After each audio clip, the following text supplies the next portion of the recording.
You can save even more by bundling home and car insurance. By T-Mobile, connecting fans in all 50 states with America's largest 5G network. T-Mobile is your ticket to the game. And by DraftKings, the official daily fantasy partner of Major League Baseball. Download the app to try it free today.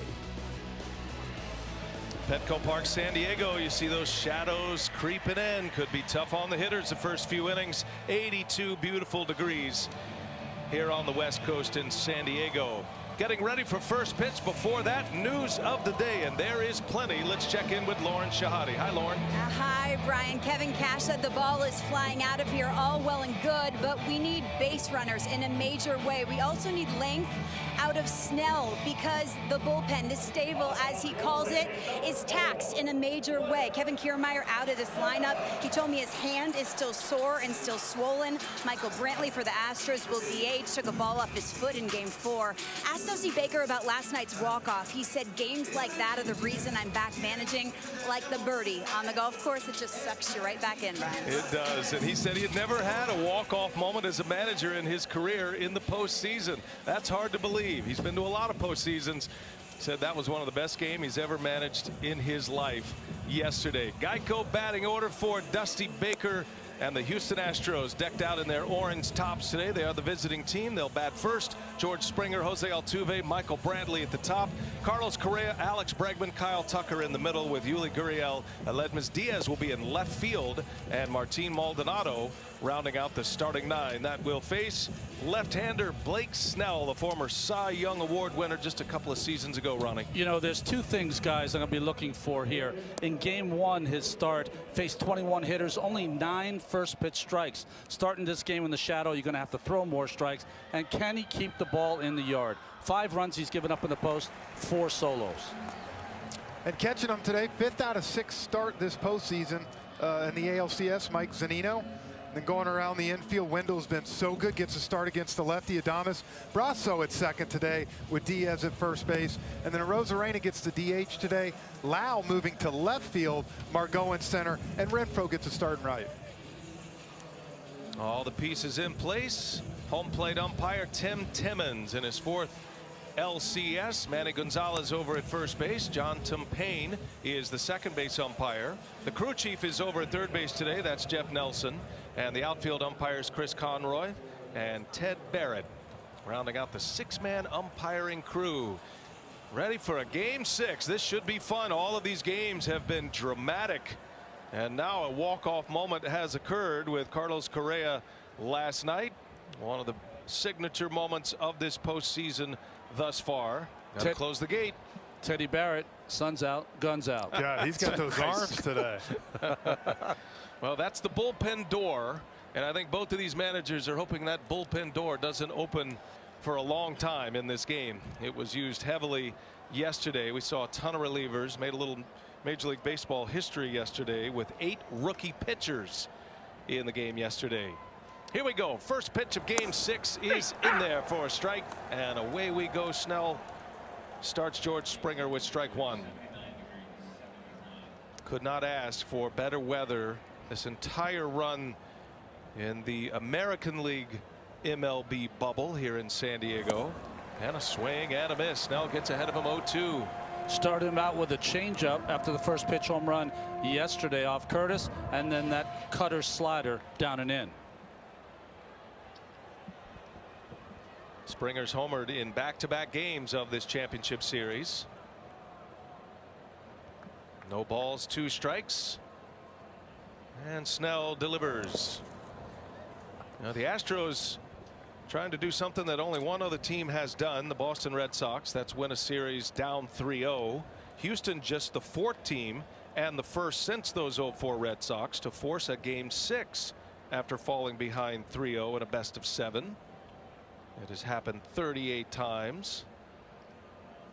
And it does feel like, even though Tampa Bay, Frenchie, jumped out to a 3-0 lead in this series, the games were back and forth. The Astros felt like they could have staked claim to at least one of those games in the early going. Yeah, I think we feel like the Astros could have even been up 2-1, but the fact of the matter is, these have been 5 games that we showed you in the open are so close. These teams have so similar, yet so different in so many ways. And I think you saw Snell there with that cutter in, slider in. That's going to be the pitch. He cannot let these Astros right-handed power hitters get comfortable out over the plate. Snell pitched game 1. He's been the game 1 starter all 3 rounds, and now he gets a game 6 assignment and a strikeout to start it. 96-mile-an-hour fastball. Some deliberation between he and Zunino on the right pitch to go with, and it's a 4-seamer right at the bottom of the strike zone for out number 1 to get us started today. I don't know about body language, but Springer walked out of there like I didn't see anything. And that's what I think we talked about yesterday, Guy, the shadows. Yesterday we started an hour earlier. We saw the 3rd, 4th, and 5th inning. Today we figured the first 2 innings are going to be rough on these hitters. Now that's just after 3 o'clock local time here. This start an hour later than yesterday. Here's Jose Altuve now with 1 away. And he takes a ball low. Altuve having a great series at the plate. He's had his throwing woes, but he's got 7 hits, 4 homers against Blake Snell in his career. And you see his numbers in 11 games of this postseason. He's popped 2 first-inning home runs for the Astros. Springer had a first-inning home run in yesterday's game.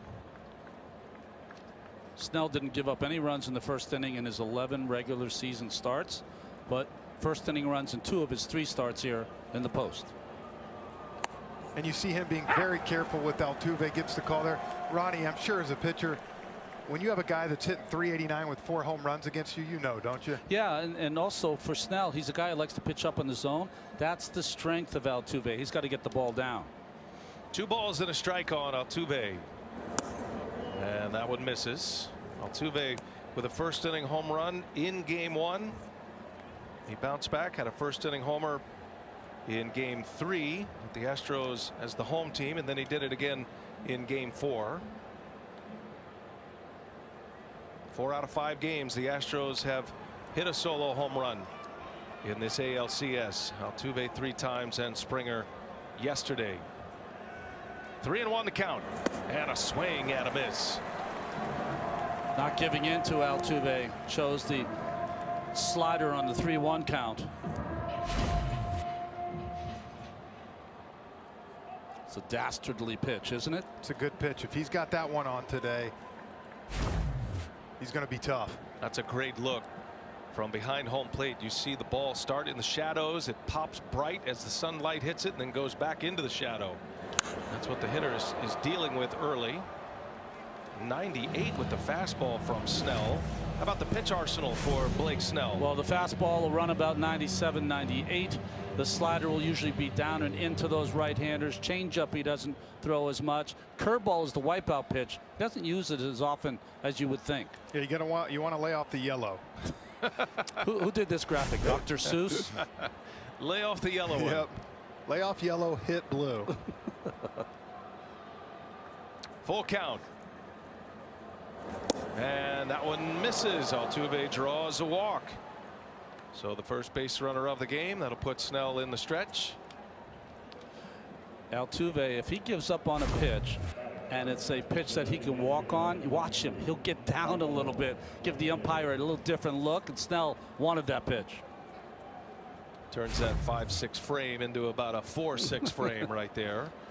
Altuve is aboard. Remember Altuve, when he got on in the first inning yesterday, was picked off by John Curtis. Michael Brantley. Altuve was eliminated twice from the base paths. He tried to stretch a single into a double yesterday as well. So 2 outs while on base for Altuve yesterday. Shift is on for Brantley. And that one's in there right down the heart.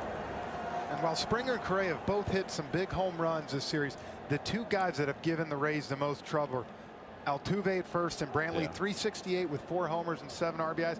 Look, they only have 3 RBIs with runners in scoring position. These 2 have delivered both of them. Brantley drove in 2 yesterday. That broke a 1-1 tie. That was a 3rd inning 2 RBI single that put the Astros up 3-1.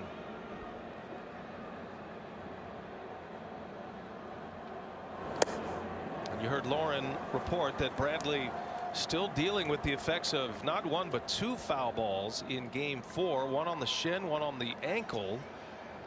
He does wear that brace on his right foot, but Dusty Baker told us before the game he's just not quite ready to run in the field just yet. He can hit, he can run the bases, he's hobbled, and they need his bat in the lineup, but it has forced Aledmys Diaz in the field, so Brantley can function as the designated hitter. Normally it'd be just the opposite. You'd have Diaz as the DH with the left-handed starter. First 5 home plate umpires have had a pretty big zone. What do you see early? Tim Timmons is a little tighter. He is, you would say, a hitter's umpire more. You saw that even with Altuve earlier, those couple close calls on that one to Brantley. You're going to have to be around the plate all day. 1 ball, 1 strike. Shift is on. 3 infielders on the right side. That can be a very difficult throw to catch for a first baseman, by the way, coming from the pitcher. That sun is a factor over there as well. Right field, first base, the second baseman, all tough sun fields right now.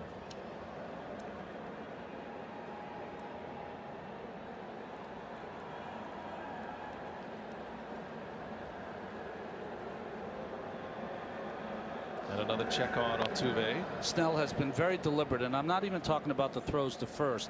Even when no one was on, it's almost like he's measuring and thinking and contemplating longer than most, or longer than usual, what's the right pitch. When I think for him, this is a huge start. Yeah. We talk about Clayton Kershaw on the other side. Yes. Snell, the last 2 starts, has been shaky. This guy won the Cy Young and has been their ace. 1 ball, 1 strike. Another throw to first base.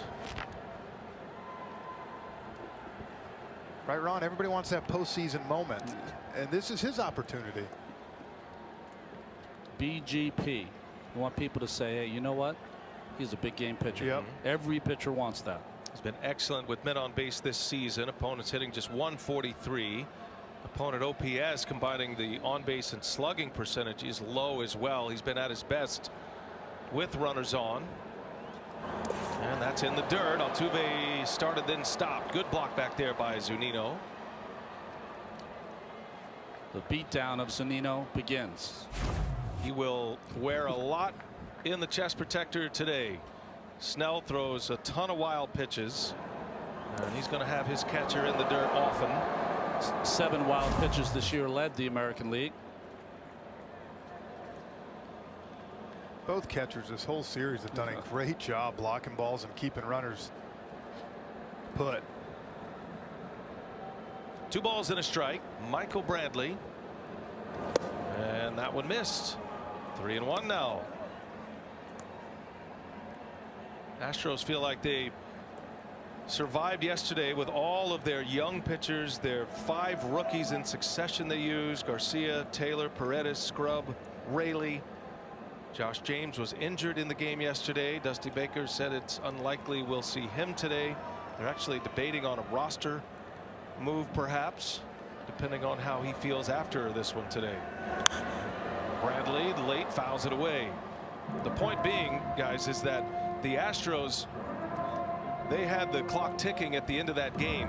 Carlos Correa told Dusty Baker, I'm gonna finish this right now, and Dusty Baker said, well, that'd be good because we're running out of pitching. The next pitcher for the Astros, if it had gone to extra innings, was the guy who's on the mound to start the game today, Framber Valdez.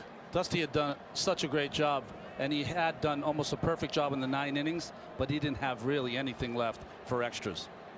He said they were outmanned had it gone to extra innings, but it did not, and that has set him up well. Altuve takes off, swing and a miss, throw to second, easy pickings, and a strike him out, throw him out, double play. Zunino put it right on target. Michael Brantley strikes out, and the inning ends. 3 batters come to the plate. Snell works around a walk with a strike him out, throw him out, double play. We go to the bottom of the first, off and running. Game 6 of this ALCS.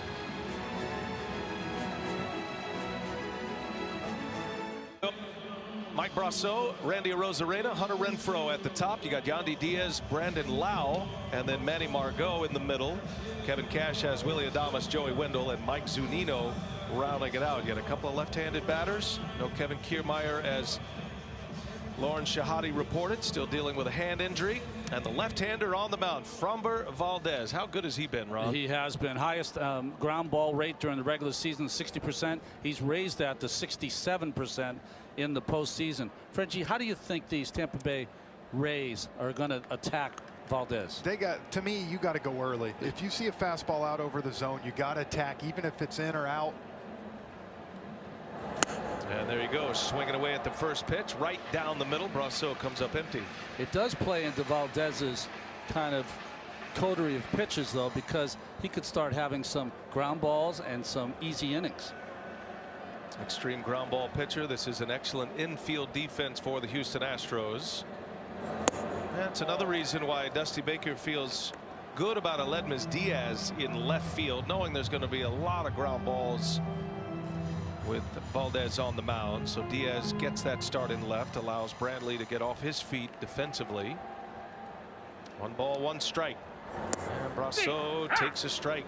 Fastball. Dusty Baker was telling us before the game that when Tommy John would pitch and he gave up a lot of ground balls the night before, he knew he wasn't going to get too much action, so he could go out a little bit, maybe have some fun. And then when Rick Sutcliffe was on the mound, he said, "You better get a sleep. I better get my rest." Oh, the stories he's been telling.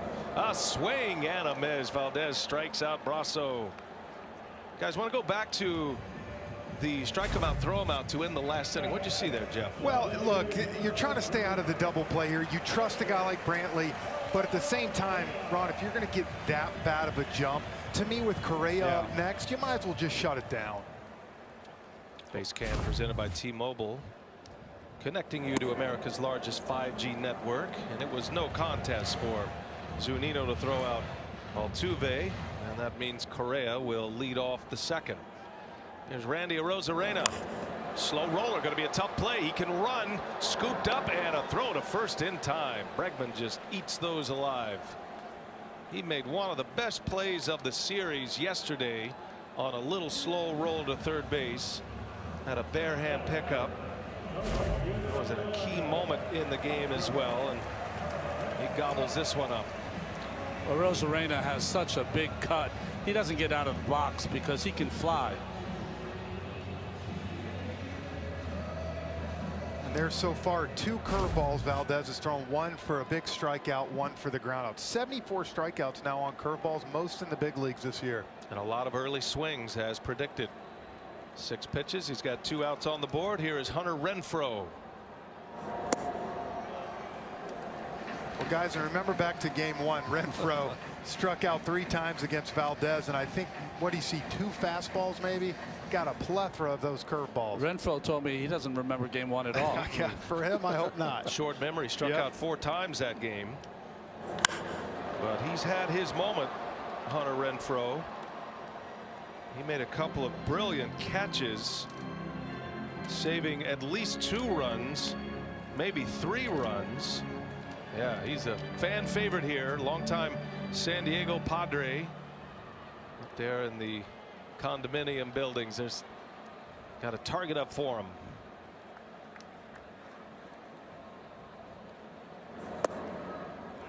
And I think that's why players love playing for Kevin Cash. You know, Kevin, hey, look, you had a bad first game, but you saw him. Now make your adjustment. You're the right guy in the right situation. Renfroe drove in 2 runs in game 3. That was in a pinch hit appearance, had a double. So more so than the last memory against Valdez, it's the last memory in a big moment in game 3. Renfroe not only had that big hit, part of a 5-run inning in game 3, but also those 2 terrific catches. And he was the star of the game that night, and the Rays were sitting pretty after that game. They were up 3-0 in this series, but the Astros have won the last 2. The big hack by Renfroe, and it's 3-2 now. That's a good tell right there. The first 3-1 count. What does Valdez throw? The curveball. This is his favorite weapon, and whenever he gets in trouble, he's going to go to that pitch. 3-2 pitch, another curve, and the same result. A swing and a miss. 12-pitch inning. Framber Valdez, couple of Ks. Here comes Correa after his walk-off moment in Game 5. Second walk-off of this postseason. Correa will lead off when we continue from San Diego.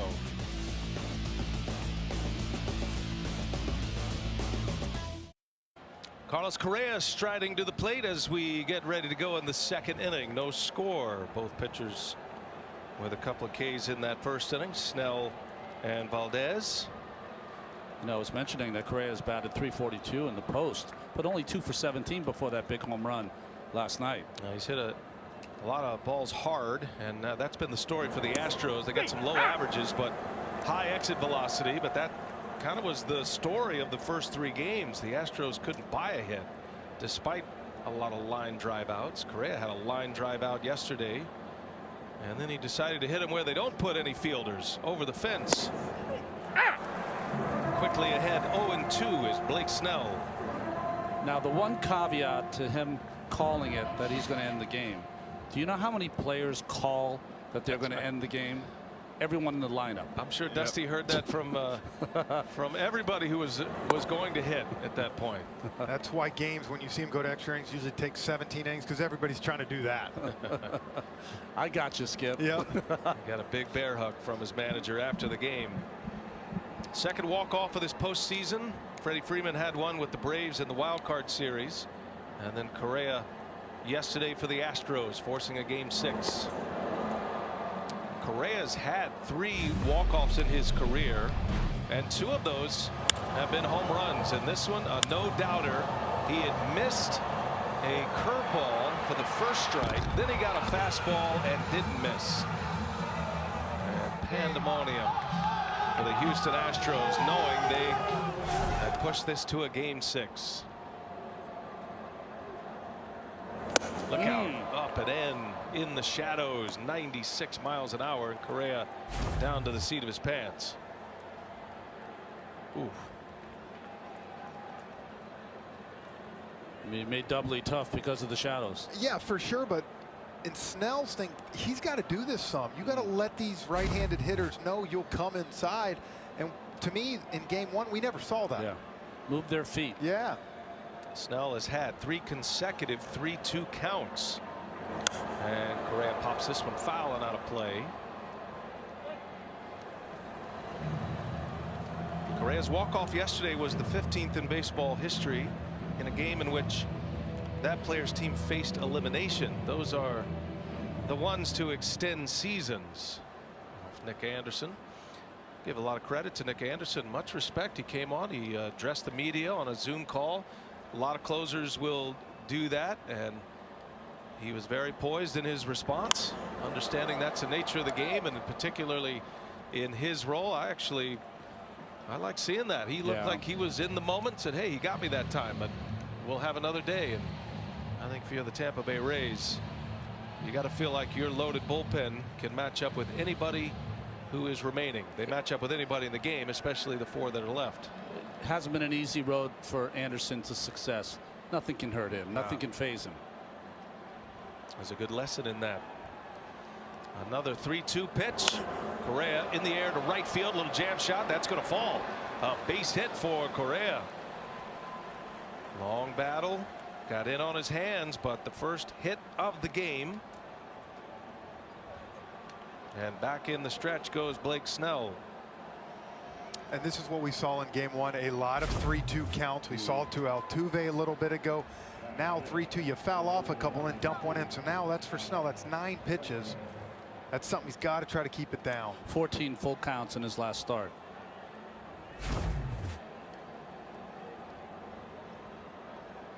The Rays are loaded for bear in their pen, however, today. Tomorrow, if there is a tomorrow, Charlie Morton, you would figure, would be the starter, but they could do some things. They could have Tyler Glasnow as an opener, perhaps. They would have options tomorrow as well. But after yesterday, when it was a little bit of desperation for both managers going deep into the bullpens, both managers feel good about where they are today. As Bregman lashes away at the first offering, he fouls it back. Shocking to me that Bregman hasn't made any noise in the first 5 games. 3 for 19 in the series, Ronnie. Don't be surprised if he comes out today. He's too good of a player. He's a victim of all those line drive outs, which we've chronicled. He's got good numbers against Snell. He's got him twice with homers, hitting over 400 against his lefty. And he turns out, and oh my goodness, what a play by Wendell. Goes to second, out there, over to first, a double play. Are you kidding? Wow. Joey Wendell is looking like the best third baseman in the game in this series. He's made every play. Yeah, Joey Wendell's not going to get a Christmas card from Alex Bregman this year. I mean, every ball he has hit right to him. Not only did he make a great play, how fast he got up to turn it on a good runner in Bregman. It was hit with incredible top spin. He caught it right on his left hip and around the horn. Well, he's one of the 2 left-handed bats that Kevin Cash keeps in the lineup against a left-handed starter, and that is the reason he has been a vacuum at third base. What an incredible display of glove work for Joey Wendell. So 2 outs, 1 swing of the bat. Here's Kyle Tucker, also on the first pitch. He fouls it away. When's the last time we've done a series, guys, where one of the difference makers has been a person's defense? Very rare. To me, and we've done a lot of these series over the years, Ronnie, and this is the best defensive series I've seen in my career, calling games and watching big league baseball games. This, not just the plays that are being made, but the diving catches. Wendell not just stopping the ball and getting 1 out, but turning it into 2. That one gets by Zunino, up and in on Tucker. But with the lefty today, B.A., we were talking after the game yesterday, wondering, and we said, I don't see how you don't keep Wendell in there for defense. You can see that's a shadow right there. Never saw that ball till late. But the way Wendell is, you know, you got to believe, okay, he can spray it a little bit, but I need his defense in there. And already in the 2nd inning, paid off. Snell is a fly ball strikeout pitcher with most of his repertoire, but he does get the ground balls with his changeup, and those are typically ground balls on the left side of the infield. That one just missed. 2 balls and a strike. Joey Wendell. He's turned 9 double plays this series. The Tampa Bay Rays. Wendell has started a number of those himself.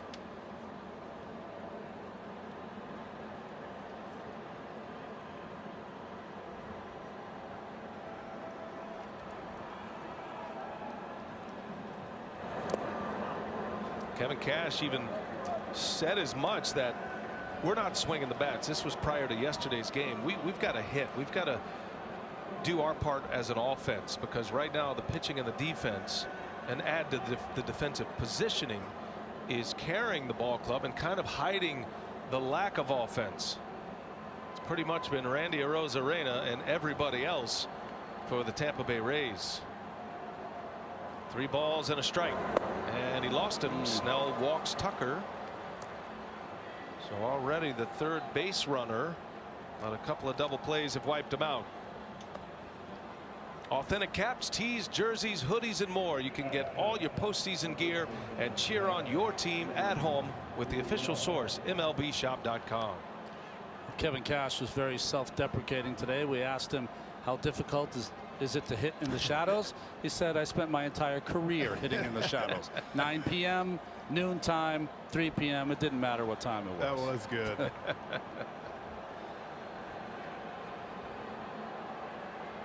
Has a couple of rings, though, with the Yankees and the Red Sox. Kevin Cash, a swing and a miss. Gurriel jumping on that first offering as well. But he didn't appear in any of those games with the Yankees or the Red Sox. So if the team does go to the World Series, the first World Series game he'll be managing. That's it. And he grew up in Tampa. It's a great story. Kevin Cash was the youngest manager in the major leagues when he was hired. He's now in his 6th season. He's 42 years of age. He was 37 when he replaced Joe Madden in 2015. He is on the short list for manager of the year this year. And North Tampa roots, trying to guide his hometown team to a World Series. Last time the Rays made it to a World Series, Cash was a member of the Boston Red Sox organization that knows him well, especially Terry Francona.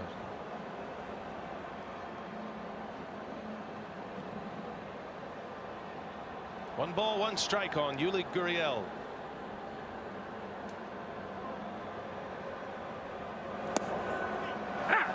One and two now. Gets ahead of a hitter. 2 change-ups in a row there from Snell. You mentioned Terry Francona. We wish Tito well. We know the summer was a tough health summer for Terry Francona. So, you know, he's watching proudly. Kevin Cash, one of his proteges.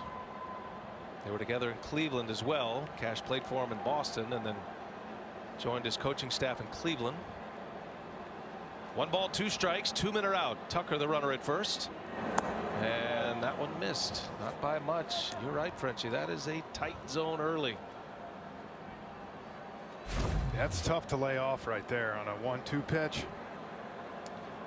but if you're a hitter right now, you get the sense that every close pitch could go your way, as opposed to an umpire that's really ringing you up. Yeah, lets you lock in a little more. Yep. High pitch count, first 2 innings. Pitch number 38, and that gets by Zunino, and over to second base goes Tucker. That'll be a wild pitch, and it's another 3-ball count for Blake Snell. And here's Gurriel with another chance, guys. Runner in scoring position, chance to drive a run in. It's the 10th game now that I've been talking to Dusty during these playoffs, and this is the guy every time, at least he talks about, we need him to come up, come through. He's been so good in the postseason. He has an opportunity right here. Gurriel just 4 for 38. No extra base hits, just 1 run batted in. He's 0 for 12 with runners in scoring position this postseason. He's got a man there right now in Tucker. The 5th consecutive 3-ball count. 3-2 pitches outside, ball 4. Snell issues the walk. Back-to-back walks with 2 outs.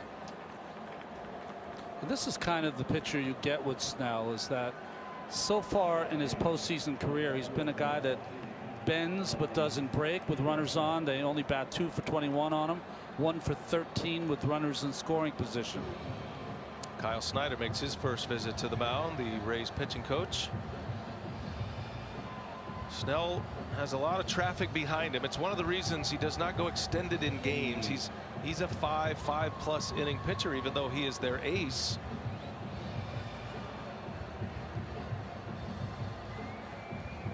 Well, in that instant, that last AB for Gurriel, he's struggling. The 1-2 pitch was close, but it gets to 2-2. When you have a struggling hitter, Ron, he's going to be a little more aggressive. He's trying to make something happen. Those 2 pitches he just threw him there, he didn't even have to decide if he was going to swing on him. He missed too much. The only problem for Snell has been in this postseason is that, not even the postseason, the entire season, he's given up a lot of home runs, more home runs than he's ever given up before. So these mistakes and runners on puts him in a tough place. Most of the home runs allowed are solo shots. Here's Aledmys Diaz. He's the left fielder today for the Astros. He's up in a big spot. Snell misses. You saw those numbers. Snell in this postseason, 1 for 13 runners in scoring position. The 1's a good number. The 13 is not. That's a lot of traffic behind him. He's given up 5 homers in the postseason this year, and 4 of them are solo shots. And that's in there for a strike. Top of the zone, 1-1 the count. More balls than strikes so far early on this game for Snell.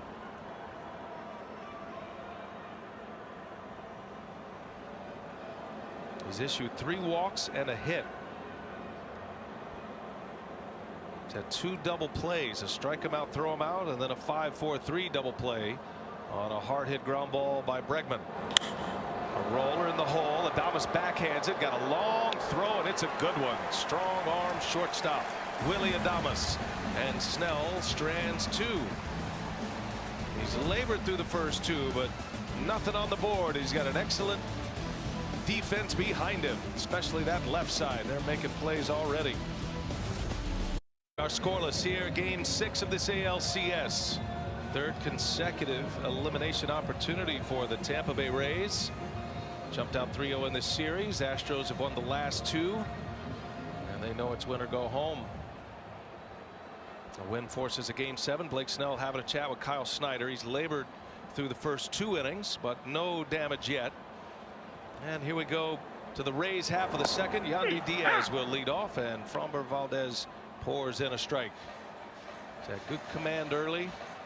3 up, 3 down first inning with 2 strikeouts. He finished off each of the 3 at-bats in the first inning with a curveball, and he looks like he has got a dandy going so far today.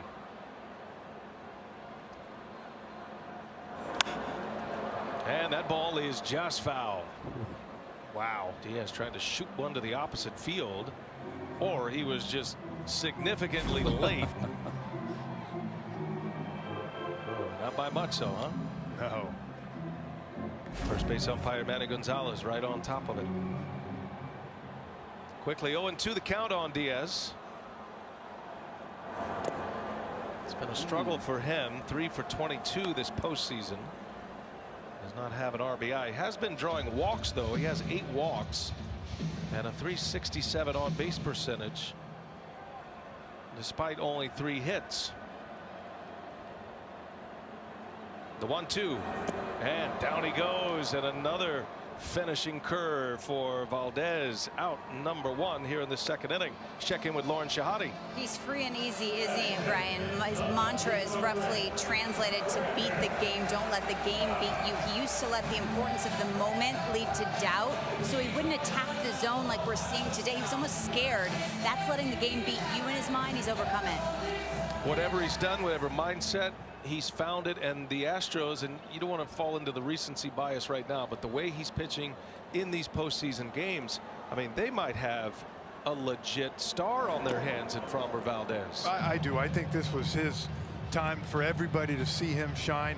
This is the second time y'all have seen him this postseason, third time for me. He just comes right at hitters, and he's through a tunnel zone with that fastball, curveball, and he just pitches off both of them. Facing Brandon Lau, and that's right off the end of the bat. That's going to fall for a base hit. Lau dropped down in the order to fit today. He's got his first hit of the game. Homered yesterday.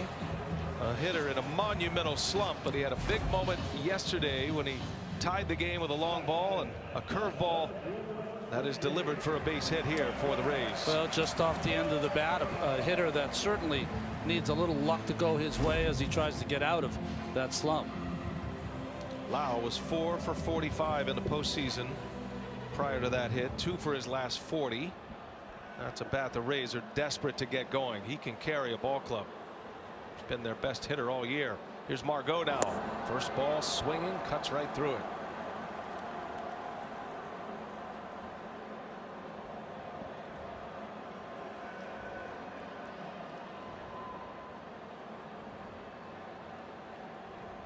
.26-year-old Framber Valdez out of the Dominican Republic.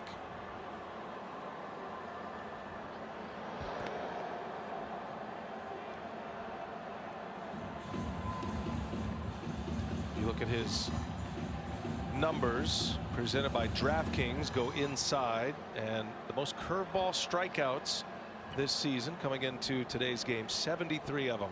76 now, include this one.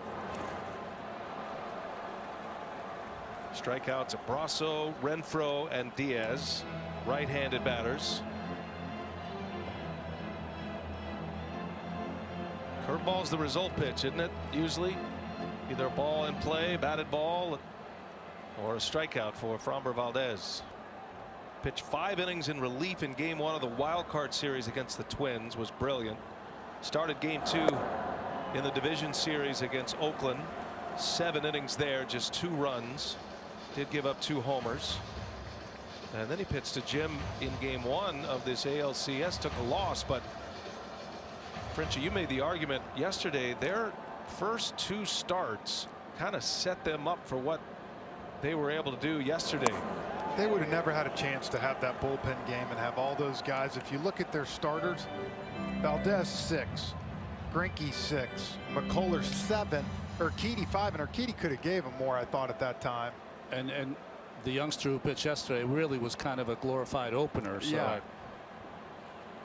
Yeah, the Astros going with rookie Luis Garcia yesterday, and essentially doing what the Rays are more comfortable with, using the opener. But that's really all that Dusty Baker had available to him, was to make it a bullpen day, starting with Garcia, and it worked beautifully. We saw Altuve go a minute ago. See if Lau goes here.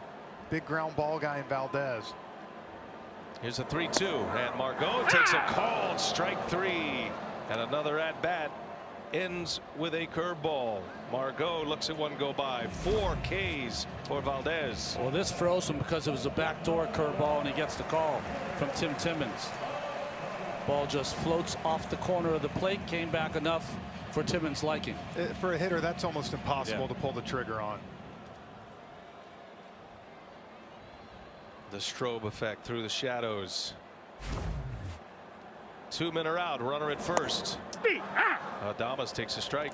I was lucky enough to pitch with Sid Fernandez from Hawaii, and he had that exact same curveball, and we used to call it was the curveball that was seldom swung at. No one could pull the trigger.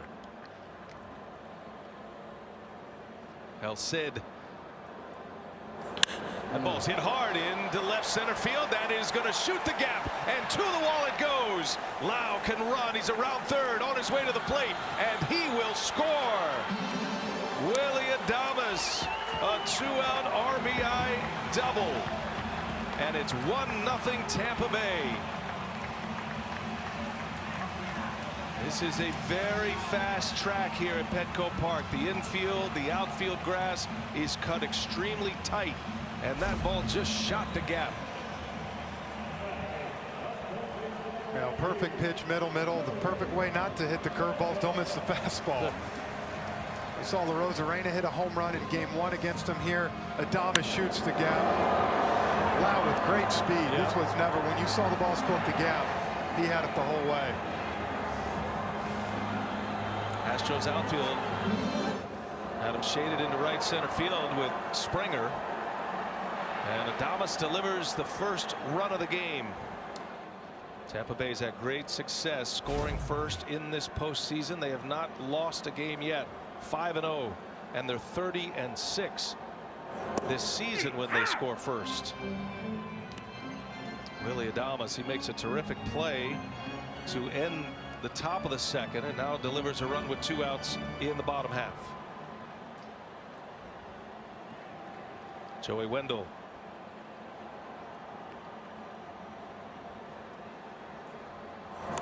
Ooh, that hit him, or a foul ball? That's a foul ball. We've seen so few 2-out RBI hits. I'm thinking Zunino's hit early in the series. Have not seen a lot. Those are the numbers. 5-0 when they score first, and that has a lot to do with their excellent bullpen. Feels like it's a race to the 6th inning when you match up against the Tampa Bay Rays.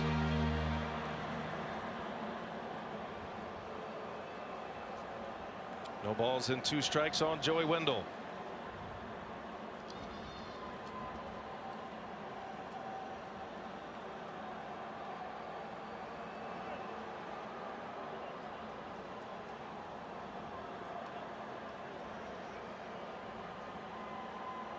Wendell's big hit in game 3, the 2 RBI single that put the Rays ahead, came on an 0-2 pitch.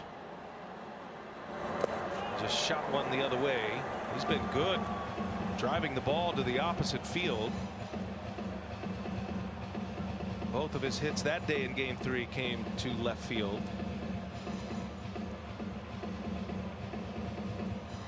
We'll see his numbers. 2 outs, runners in scoring position. Those are regular season numbers. A .250 hitter. Adames yapping it up with Carlos Correa. He's got a big lead at second. Valdez the 1-2, and that is a called strike 3. Wendell's rung up. A strikeout to end the inning. Valdez has 5, but the Rays get on the board first.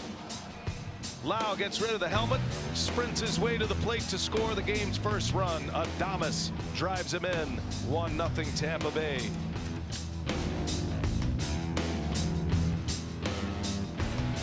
They're celebrating the endless pursuit of forward momentum. Goodyear, more driven. Beautiful day to fly. Beautiful day for a lot of things here on the West Coast, including a ball game. Game 6 of this ALCS. Maldonado's showing bunt takes a strike. In the day, we used to always say, who's going to run for you? When a guy would. When you get the bunt down. Yes. Maldonado looking at his bench right there. He was taking a little bit of he didn't really good-natured ribbing. He didn't scare Joey Wendell third. He went right back. Wendell not budging. Maldonado is 0 for 6 in his career against Blake Snell. He's an interesting hitter. He's not a huge threat at the plate, but he can be in moments, and he's kind of been hiding in the weeds with all these great hitters of the Astros. He's already delivered some big hits in this series. Ground ball to third. Wendell with plenty of time to make the play, and there is out number 1.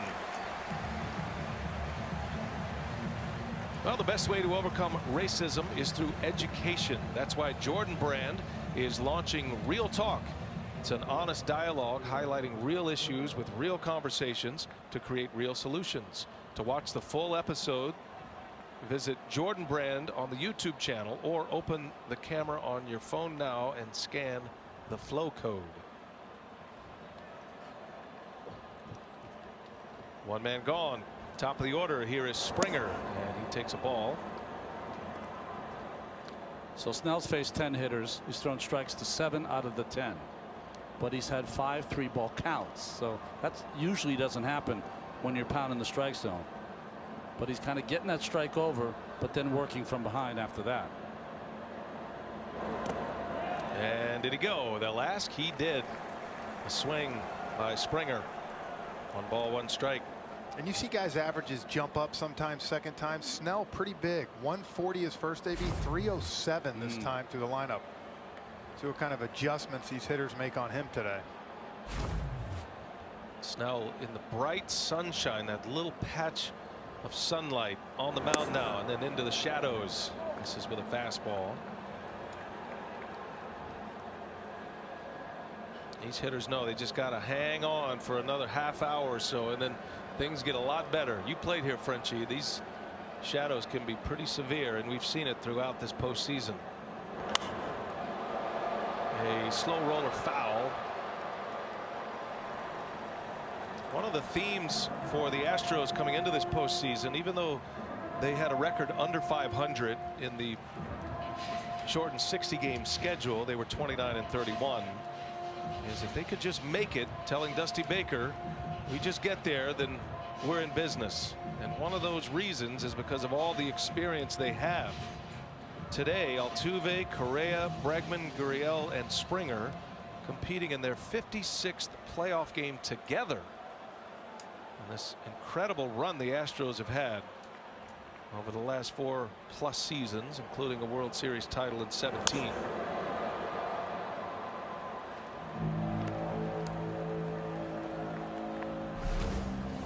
They have been the dominant team in the American League. Their postseason pedigree, 50 or more postseason games played. They've been in 4 straight ALCS.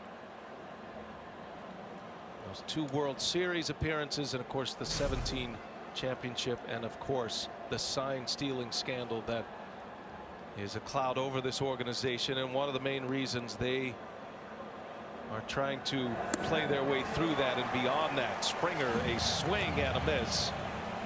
A strikeout. Blake Snell picks up his 3rd K. The good curveball, 62% whiff rate on this pitch, best of any starter in baseball by Blake Snell. Just rolls right off the table. Seeing some good curveballs today, aren't we? Yeah, we are. Framber Valdez and Blake Snell. Snell's comes right out of his hand breaking, and when you see Valdez's, it's different. You know, when you bowl and you throw the ball down the lane and it stays straight for a while and then breaks, that's Valdez's. Oh, that's a good analogy. Bowling analogy, nice. I told you guys that my bowling name is G-Man Choi. That's true story, That's Jeff. true. It's G-Man Choi. Yes, every time. I would love to bowl with G-Man Choi, though. Yeah. The real one. There's a lot of things we'd love to do with G-Man Choi. G-Man Choi hit a big home run, and without the Correa home run, you're talking about that as one of the signature moments of the game yesterday. Choi's game-tying home run, which was a no-doubter into the bleachers and right. That was in the 8th inning. It's been the way the series has gone. Down to the last at-bat in every game. And look, the Astros guys being down 3-0, I think one thing you heard from them, look, it's not ideal, but they felt they could come back, was their experience in the postseason. Yes. And you had 6 guys, the 5 guys you saw adding Josh Reddick with over 200 plate appearances in the postseason. So being in those scenarios, you know, I think these guys would tell you it doesn't bother us. Yeah, not panicking is key in the postseason anyway. 2 balls and a strike on Jose Altuve with 2 outs. That one missed. Snell walked him last time up. Snell pitches up in the strike zone. He's got great velocity. The Astros are a high velocity hitting team. They handle not just high velocity, but that velocity up in the strike zone as well. We've seen it. Altuve turned around a couple of shoulder high fastballs on the ground, right down the middle. That pitch, and Altuve is out. 1-2-3 inning, shutdown inning for Snell. After the Rays get a run in the 2nd, Snell goes through the order in the 3rd.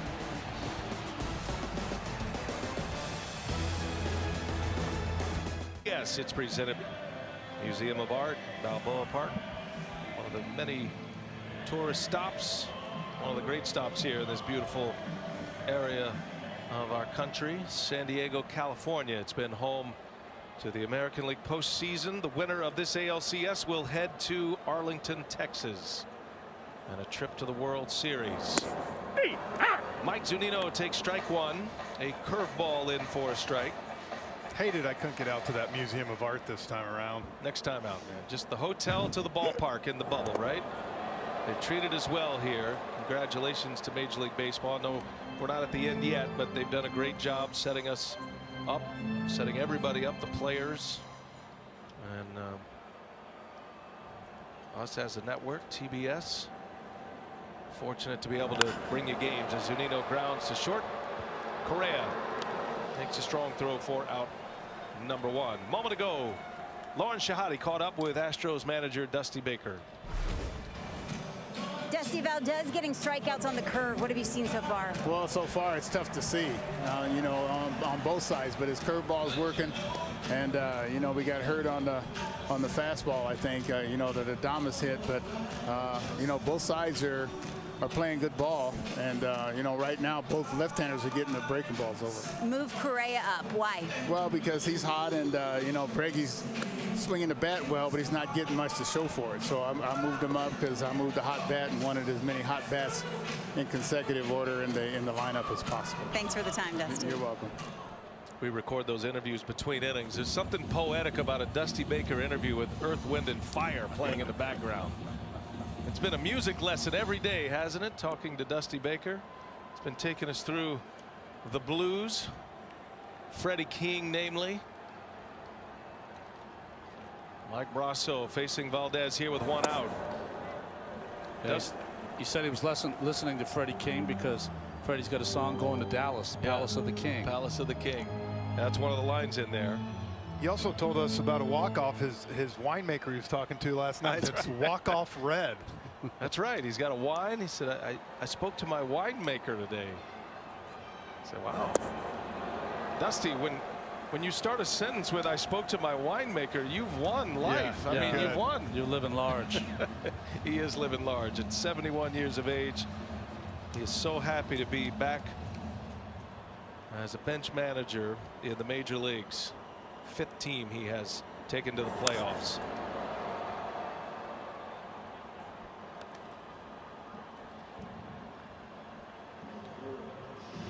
Mike Brasso hitting in the leadoff spot for Kevin Cash today.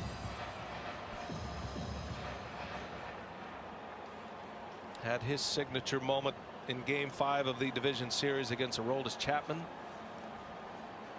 That was an 8th inning home run that gave him the lead and helped him advance. And the question that's been swirling around is, what's a bigger home run? Brasso's home run in the 8th or Correa's walk-off home run yesterday? Take away the home team version of that from a neutral setting. What do you guys think? What do you got, friends? I mean, it's easy for me. Brasso. Yeah, Brasso. because of the backstory. It's the Yankees. They've been on each other for 3-4 years. And versus Chapman. Swing and a miss. Brasso strikes out. And another curveball lands him another K. He's got 6 now. Framber Valdez. 6 Ks, and they've all been on the curveball. He's got a couple of different styles. He's got the big bender that just doesn't stop. He'll throw one a little harder that he'll sometimes bounce. That's the backdoor one. Right-handers don't have a chance. But the control of his curveball is something that you don't usually see. I mean, he's got as good a control of his curveball as he does his fastball. And he's also in possession of a 95, 96 mile an hour fastball. So there is that other level to it as well you have to respect as a hitter. The only problem is fastball has been up in the zone. Usually when it's good, it's on the knees. Willy Adames turned that fastball around for an RBI double in the 2nd. That's the lone run in the game. Drops another curveball in there.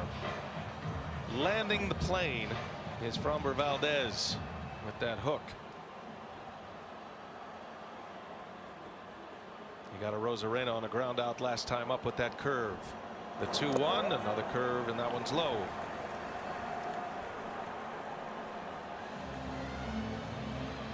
Take a look inside the numbers presented by DraftKings. The guy hitting the ball as hard as anybody in the game right now in the postseason. 95 or better is how you classify a hard hit ball. 23 of them thus far for Randy Arozarena, the rookie. He's got 20 hits this postseason. And swings like that can produce some serious exit velocity. You see, if I'm Valdez here, I'm throwing that same pitch. And if I walk him, I don't really care. Last time they faced each other, we saw him get a 2-seamer up in the zone and hit it dead center. Wonder if there's anything to that little move behind the mound for Valdez. Back in a crouch. Payoff pitch, 2 outs. And he lost him. So Rosarena is aboard. 2-out walk. First walk issued by Valdez. A pitcher with great command. That's what's been so impressive. He's 26. He's not a young rookie pitcher, but the fact that he is pitching with this great command and these kind of pressure moments.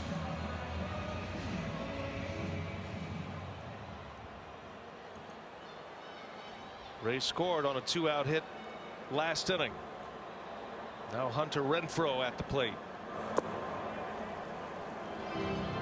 Trying to get that fastball down, Ron. Just can't find the spot. Well, that's going to jump his pitch count, because when he gets that ball on the bottom of the strike zone, it will produce a lot of ground balls, and it'll get him out of innings. 6 strikeouts, 46 pitches. Hunter Renfroe hitting 3rd. The former Padres had a lot of success in this ballpark. Big home run hitter here with San Diego. Was traded to the Rays. Tommy Pham deal. Renfroe with 45 career home runs here at Petco. That's the 3rd most in this park's history. As Correa and Maldonado want to have a chat here with Valdez. His control has been a little off. They're gathering around him, trying to get him to be a little more aggressive, but he's still going to have to be very careful on this 2-0 pitch to Renfroe. Yeah, I was going to say, you think it's a little bit, don't just groove this one right down the middle. A guy with his power, he's struck out the last 4 times he's faced him on curveballs. Got to be hunting a heater. Renfroe makes his professional baseball living on 2-0 fastballs. Looked to me like Correa was the only one talking in that group of 3. 2-0 the count. And he goes back to the curve and gets the same result. A swing and a miss. Valdez has owned Renfroe in his 4 matchups against him. 4 at-bats, 4 strikeouts, including a K in the first inning to end the first. Great speed at first and a Rosarena. A swing and a miss. He's found the hole. Well, his breaking ball's been there, his fastball's not. But what I didn't address coming into this game, remember in the 9th inning yesterday, he did throw in the bullpen. He did get to the point where he could come into a game. So he certainly did use up some bullets yesterday in the bullpen. He was going to be the 10th inning pitcher if it went there. A little step off move there from Valdez. Again, that's a tough throw for a first baseman to catch at this point. Kind of staring into that sun. That's risky. The step off and fire, the ones right over Rosarena, so Gurriel had to step over him, not on him. T-Mobile base cam, Rosarena back easily. 2-2 the count on Renfroe. He lays off a curve that time, and it's 3-2 now. He's going to get one more. Yes, you're darn right. And this one's going to be a little bit more out over the plate and try to get him to go. Renfroe try to find a way to shoot this to right field. Rosarena will be off with the pitch. There he goes. 3-2 is in there for a called strike 3. Renfroe was going to make him throw a strike. He wasn't going to bite, and Valdez gets that strike. 7 strikeouts for Framber Valdez, but he's down 1-0. 3 in the books. MLB.com/ to join in. Hi, Mom. A lot of signs from that particular apartment up there. TBS yesterday. There's a game 7. Wonder what she'll have in mind for us. Maybe a dad. No fans allowed in, but there are fans all around the area here. Petco Park, a downtown setting, all these condominiums, apartment buildings, and there are a lot of people out on the balconies checking it out, soaking up some sun.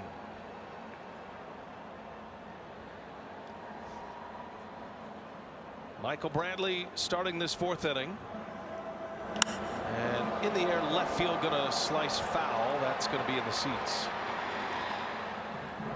They are allowing fans in the ballpark in Arlington, Globe Life. And if the Astros make it to the World Series, that would be just about 3 hours away from Houston, Texas. How many are they letting in Arlington?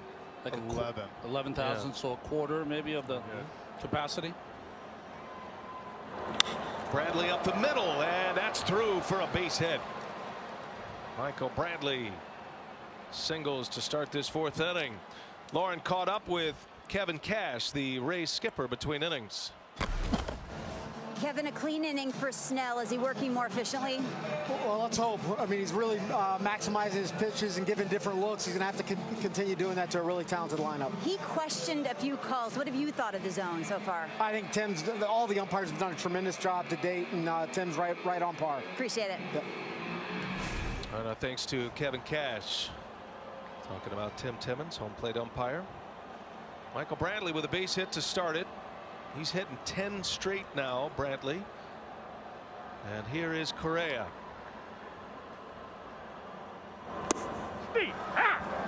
Something interesting, too, guys, to think about real quick. This is probably going to be the 1st inning now for both teams with no shadows. Really not an issue anymore.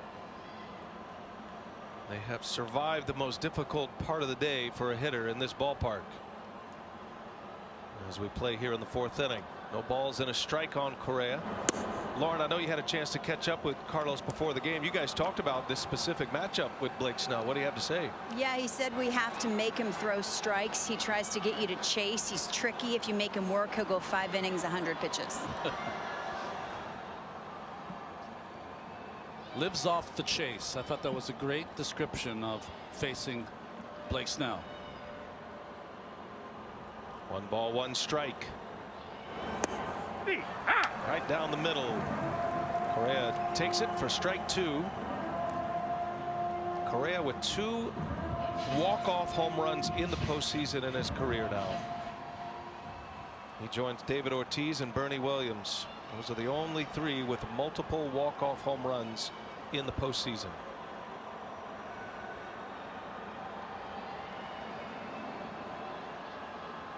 One-two pitch. He got him. Snell with that slider down and in. Correa strikes out. That's number 4 for Blake Snell. Comes back after the single by Bradley to get the K. Started him with a changeup, got ahead of him with the big curve, and put him away with a slider down and in. That's quite a repertoire for Blake Snell. Yeah, you do that, you're mixing all those pitches. You make it tough on a hitter.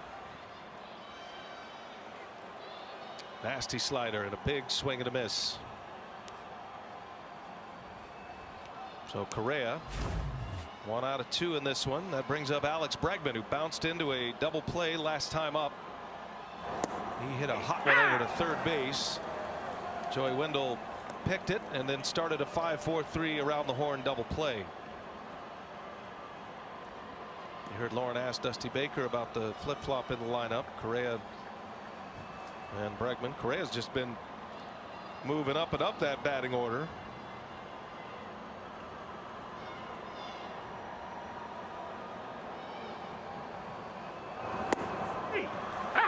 Oh, and to the count on Bregman.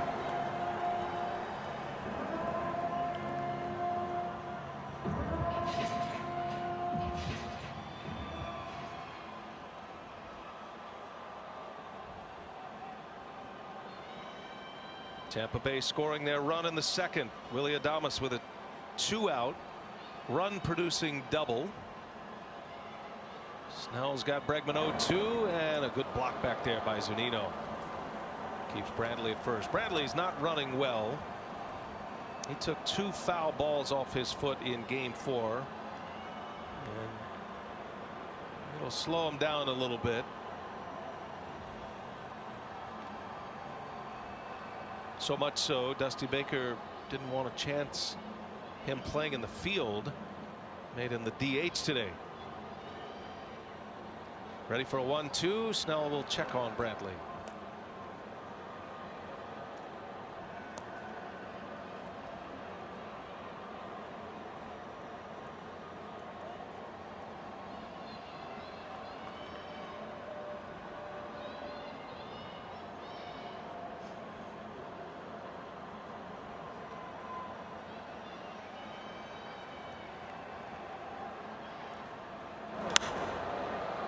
That's going to slice foul.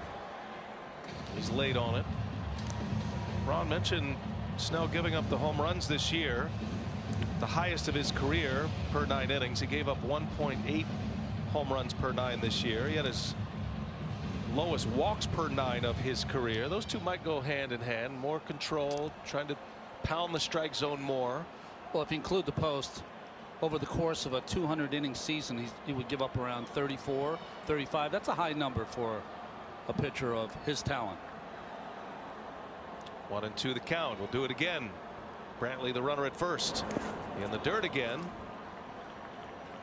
Part of that also has to do with game situation.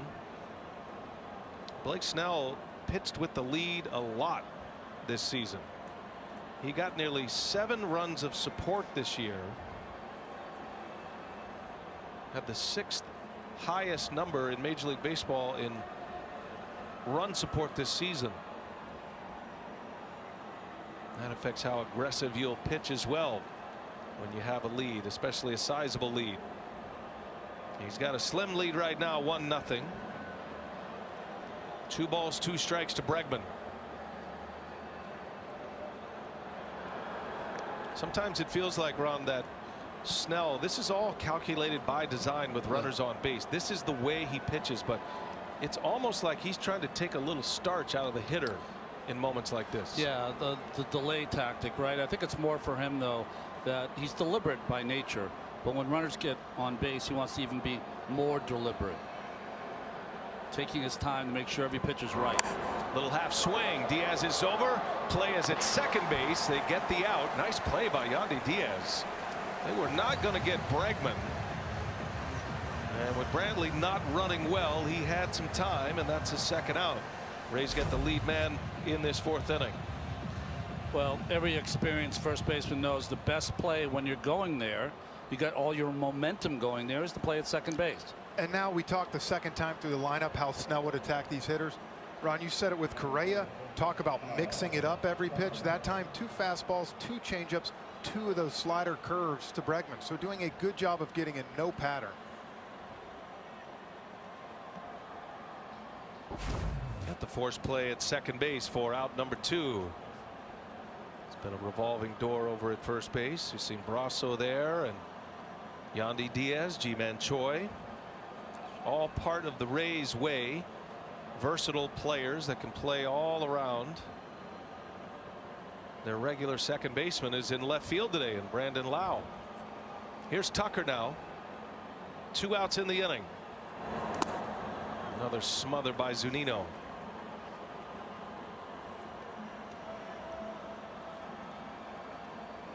Tucker with a great walk first at bat, and he's had a lot of success this postseason.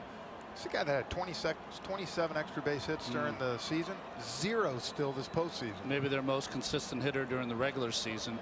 Still waiting for that signature hit here in this series. Had a 3-hit game in game 4 of the division series against the A's, and he's way out in front of that one. A pop up in the infield. Drifting into foul territory, Yandy Diaz will make the catch, and Blake Snell gives up a leadoff single but gets through it. He's got 4 shutout on the board. The Rays, the Astros, game 6 of this American League Championship Series on TBS. May not be able to afford to play Little League. For every text of Little League to 313131, T-Mobile will donate $1 to their Little League call-up grant program so our kids can keep playing ball. The girls of summer. Yeah. Look at those ball players right there. Did we spot a little Frenchie in there somewhere? I don't know. That girl with the 2-1 on her face. She was cute little thing. Thank you to our crew for doing that. Yeah, a lot of our crew, they're missing their families, especially those in our crew have been in the double bubbles. Yandy Diaz leads off. Little swinging bunt. Maldonado pounces, throws in time. 1 pitch, 1 out for Framber Valdez.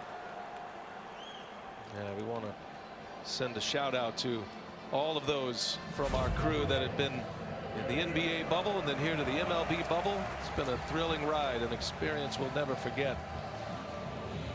Again, the quickness of Maldonado on display. And a great job. Anytime the catcher can get that, that's a more natural throw for him than the pitcher. 1 away. Framber Valdez has given up the 1-run, 2 out. RBI double by Adames in the second. That was on a fastball. He's got 7 strikeouts that have all ended with a curveball. Brandon Lau scored that run in the second after he singled in the second inning on a curveball. Guys, today Lau gets the start in left field. First time this postseason. It's the 5th start of his career in left field. He did it a lot more last year as a rookie. Was an all-star last year as a rookie. Finished 3rd in the Rookie of the Year voting. Ideally, the Rays want their players to be able to not just be utility players, Frenchie, but super utility players, meaning he can play infield and outfield. And today, Kevin Cash with no Kevin Kiermaier finding Lau in left field. They've done that. Ben Zobrist, they've had plenty of those type guys. And look, as I said, Lau caught 2 balls in the outfield yesterday as a second baseman when they did the 4-man outfield. Is there less stress playing in the outfield than you would be playing in the infield?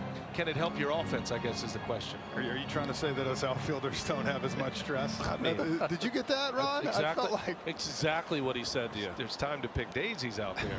I don't see any daisies in the infield. You're lucky. Frenchie's this close to throwing off that mic and filling this place with uppercuts. You know what? Sometimes just the thought maybe of moving him somewhere else, getting your mind off something. Yeah. He had a day off the other day, and look, He had a better day yesterday, flew out and then hit the home run and got a hit here. So seems to be working. Lau beats one into the ground. That's Altuve. And he'll make the play. Good throw there by Jose Altuve. He fired one to first base right on the money. You saw the strikeout number there for Valdez. He has had 7 through the first 3 innings. That's an Astros postseason record.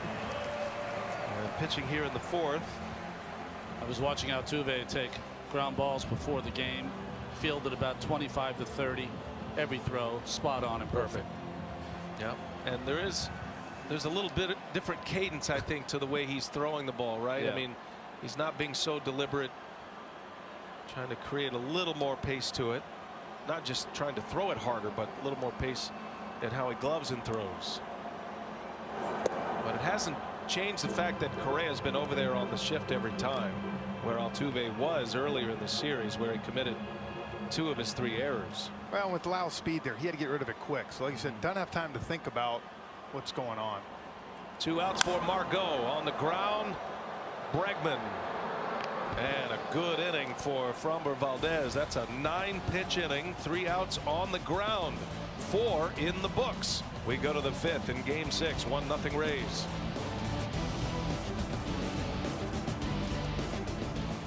It's the official daily fantasy partner of Major League Baseball. Download the app and try it free today. And by HBO Max, stream all new originals, movies, and more. These 2 starting pitchers are pitching well. Framber Valdez, Blake Snell. It's 1-0 Rays. Willy Adames had a 2-out RBI double in the 2nd inning. That's the difference in the game. Snell back to work facing Yuli Gurriel. He's got the bottom of the Astros order coming up. Gurriel, Aledmus Diaz, Martin Maldonado, and a part of the batting order that Snell knows he must contain, with the big bats looming at the top. Strike to Gurriel. Snell with 4 strikeouts thus far. He's given up only 2 hits. Stranded 2 Astros in the 2nd inning. Brian, how about focusing on his game plan? He's faced 16 batters now. He's thrown 4 first pitch fastballs. A guy that throws 97, 98 miles an hour, 4 first pitch fastballs out of the first 16 batters. That's game planning. Now think about what they've done off glass now. Fastballs. Yeah. Anderson yesterday, fastballs. Snell the first time, Altuve. So this team looking to hunt fastballs.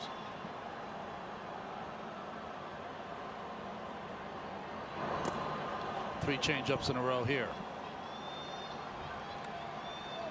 He's got the 4-pitch mix, as they say. Fastball, slider, curve, change. Had a 3-up, 3-down inning in the 3rd, but has had some traffic behind him in the other frames. He missed that time. 3 balls and a strike on Gurriel, who walked in the 2nd inning. Gurriel standing right on top of the plate.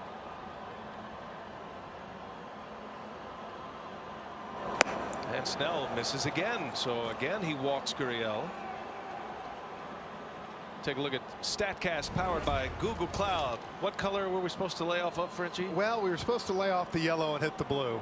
And so far today, the yellow has given these Astros hitters some problems. That's the cold play, right? Yep. Yep. 4 outs on that slider. A couple of strikeouts. Kyle Snyder on his way out with Zunino. It's been interesting, right? The 2 different ways the pitching coaches for both teams. Brent Strom has really been patient. He hasn't come out for many visits. And with Kyle Snyder, he's been really on top of it. Anytime he feels like his pitcher has gotten any bit out of whack, he's out there. Look at Adames. His head on his pitcher's shoulder. It's very tight-knit club. Both of them are. Don't forget, coming up later tonight, elimination opportunity for the Atlanta Braves. They're up 3-1 in that series. In ALCS Game 5 coming up at 9:08 Eastern on FS1. And they will have some fans in the stands in Arlington. Not the case here in San Diego, and there are individuals in charge of ballpark sounds.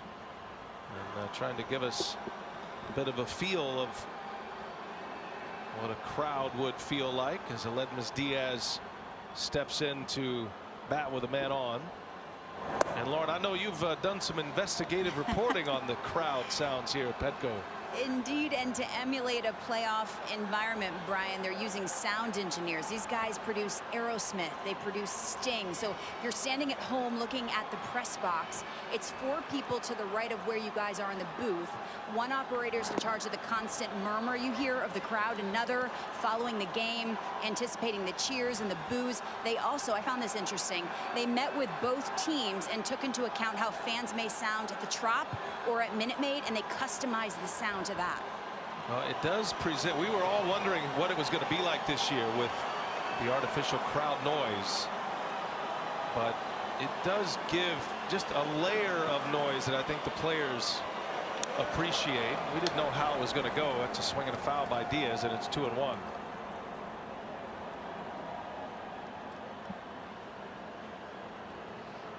There is bullpen activity.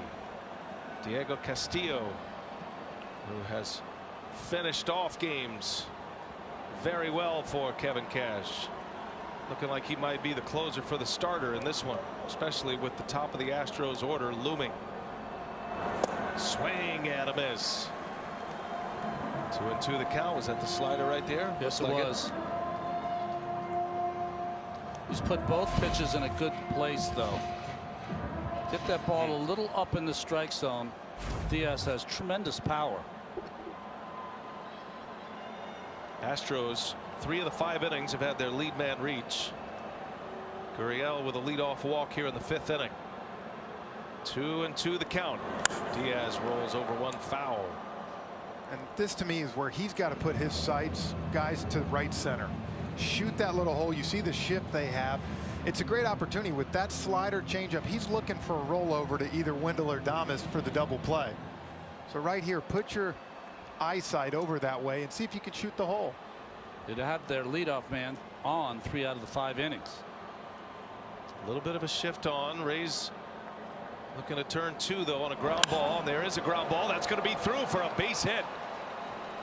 Aledmys Diaz with a single to left field, and now the Astros get something cooking. 2 on from the bottom of their order, nobody out, and Martin Maldonado, the catcher, coming up. Decision time here. Kevin Cash is going to make a change. Blake Snell 4+, and Cash is going to go to the fireman right now. Snell is furious. He got his ground ball. It just found a hole. And that's the first ground ball we've seen go through the hole on that side, I think, all series.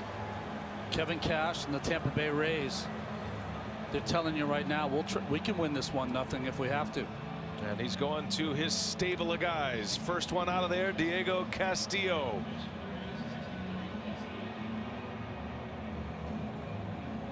Here, whether you're swinging for the fences, the parking lot, or across the country, Goodyear, more driven.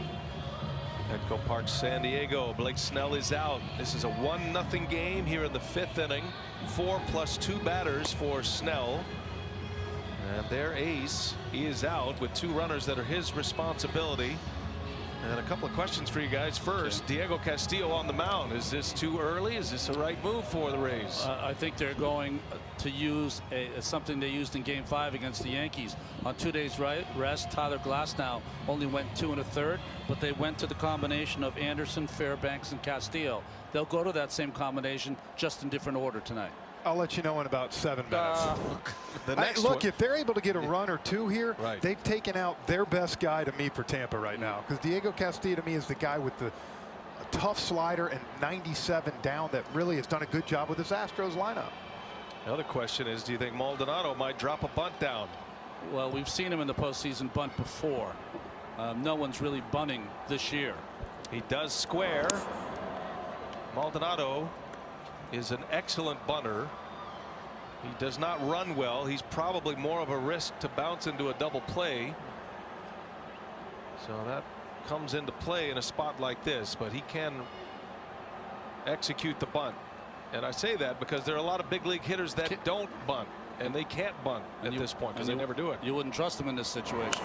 And he gets the bunt down, and it's a good one. Only play is first base. Zunino's throw is good. That's a sacrifice for Maldonado. Second and third in the top of the order coming up for Houston. We never see it, and I agree, but I love this move here. If you have a guy that can handle the bat like Maldonado, now you have Springer and Altuve. You give yourself a chance. Fly ball, you get 1 run. Base hit, you get 2. I mean, perfect form, good balance by Maldonado, perfectly placed. And a good play by Zunino to get the out.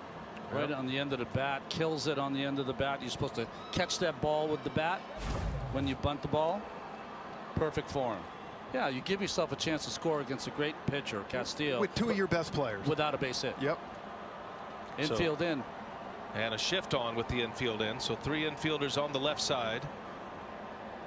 That's Wendell Adames and Brasso over there. It is going to be a mad scramble for Diaz if there's a ground ball on that side, if there's no play at the plate. Springer at the plate. 1 out, 1-0 Rays. And that gets by Zunino, and staying put at third base is Gurriel. Ejecto meant that time. Look, Diego Castillo, and we've talked to Kevin Cash about this, he's not an easy guy to catch. His stuff dances all over the place. I looked like a backup slider. That's what made it tough for Zunino.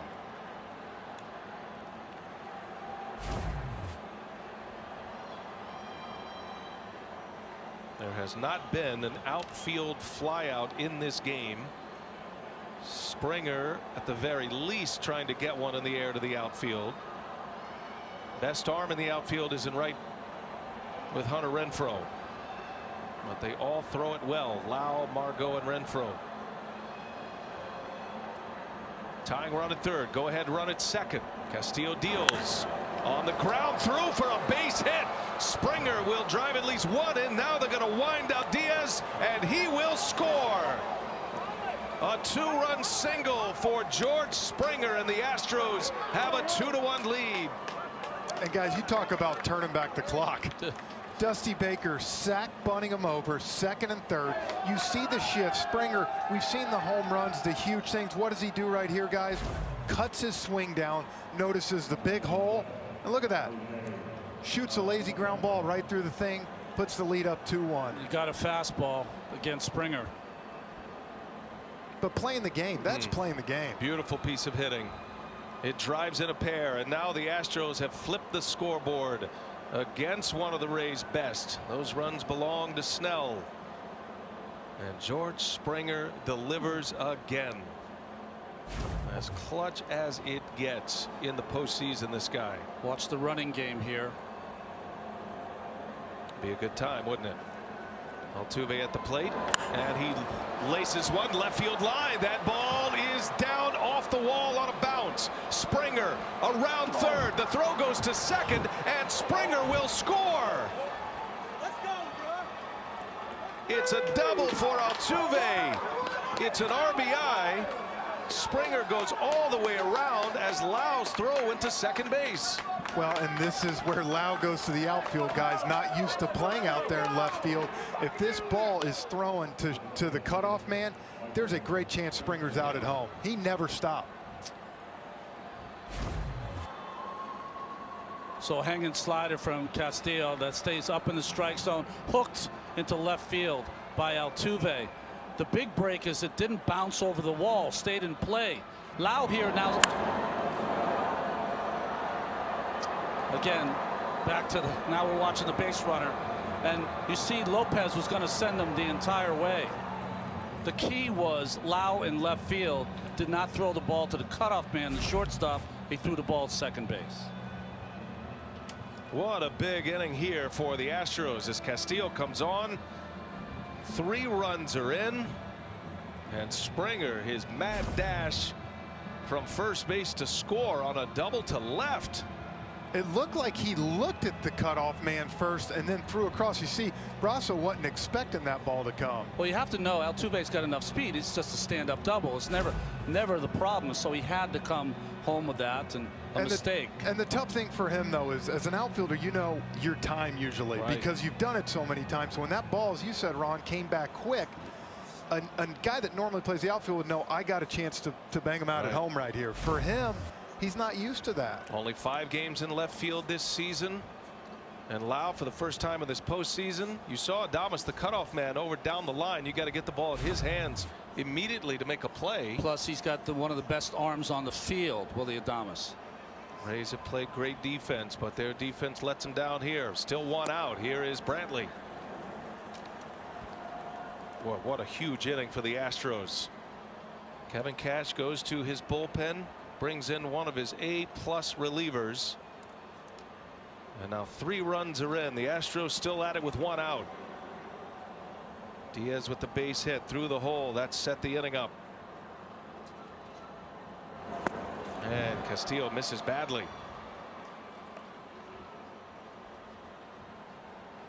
Well, these relievers for the Rays have been almost picture perfect through this postseason, and every once in a while they're going to have back up a little. And it's Castillo's turn tonight. Saw Nick Anderson yesterday, gave up the walk-off to Correa, pitching in his 2nd inning. The innings are starting to stack up, and the games without days off, forcing these relievers out there more often than they're used to.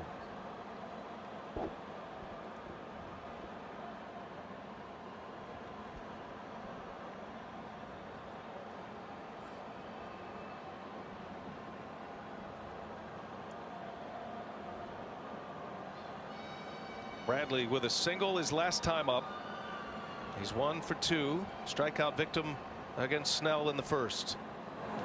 And that gets by Zunino. Another backup slider. And Castillo is having a nightmare outing for the Rays right now.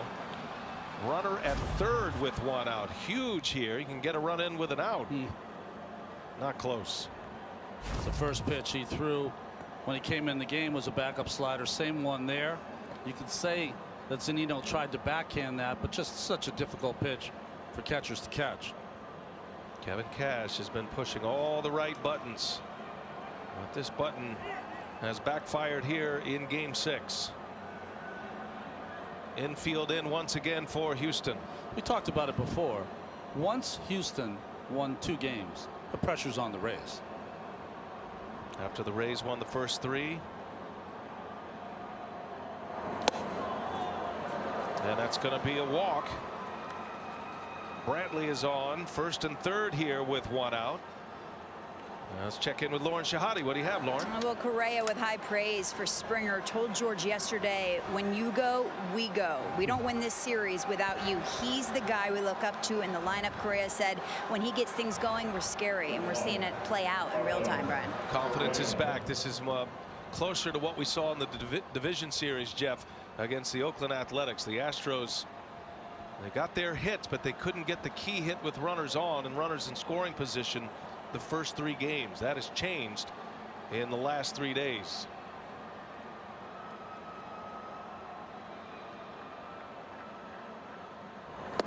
When we talked the first 3 games, Kevin Cash couldn't make a wrong move. Every guy he bought into the game, whether it was Loop, whoever, got the job done. Now all of a sudden, starting in Game 4 with Dusty leaving Greinke in, Game 5 the way Dusty handled the bullpen yesterday, and now the sack bunt, he's all of a sudden kind of flipped it, and everything he's doing is working. Saw Shane McClanahan as Correa with a big swing.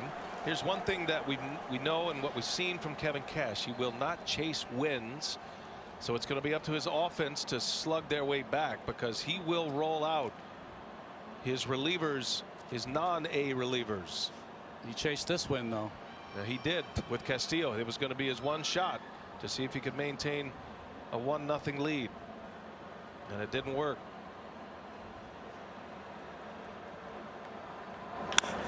Bouncing ball through for a base hit. Correa will drive in another one, and the Astros are up 4-1. Oh, they're starting to find the holes, aren't they? Carlos Correa, an RBI. Astros scoring 4 runs here in the 5th inning, still only 1 man out. And now how long does Cash let it ride with Castillo? Well, a ground ball, and we said Wendell and Adames have been so good. We've seen 2 finally sneak through.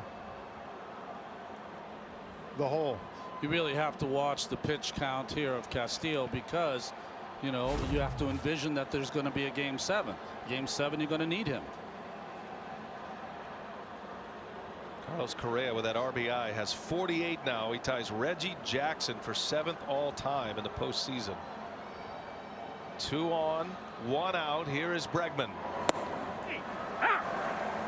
Yeah, 13 pitches now. I agree with you, Ron. I think with the lefty Tucker up next, this will probably be Castillo's last batter. Even if it's 15, 16, 17, he's got a rubber arm. He'll be good to go if there is a game 7.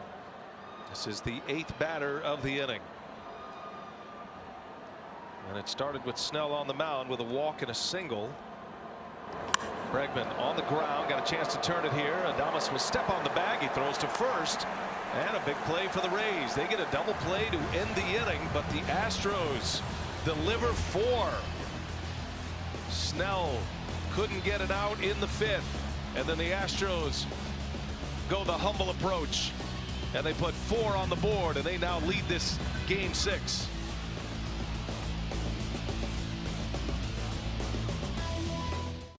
On TBS, presented by Geico.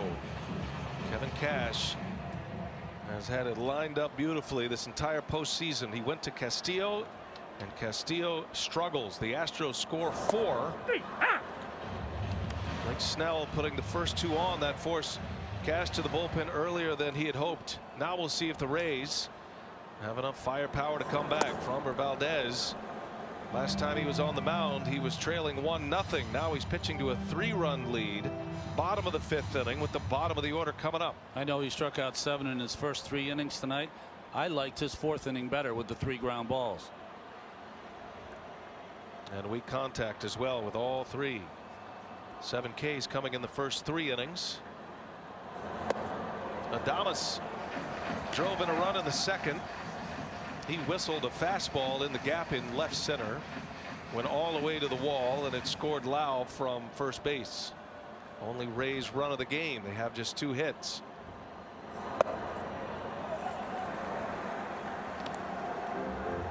This might be the most important 0 that Valdez will try to put up in his young career. Yeah, pressure certainly back on Dusty Baker if he starts to struggle.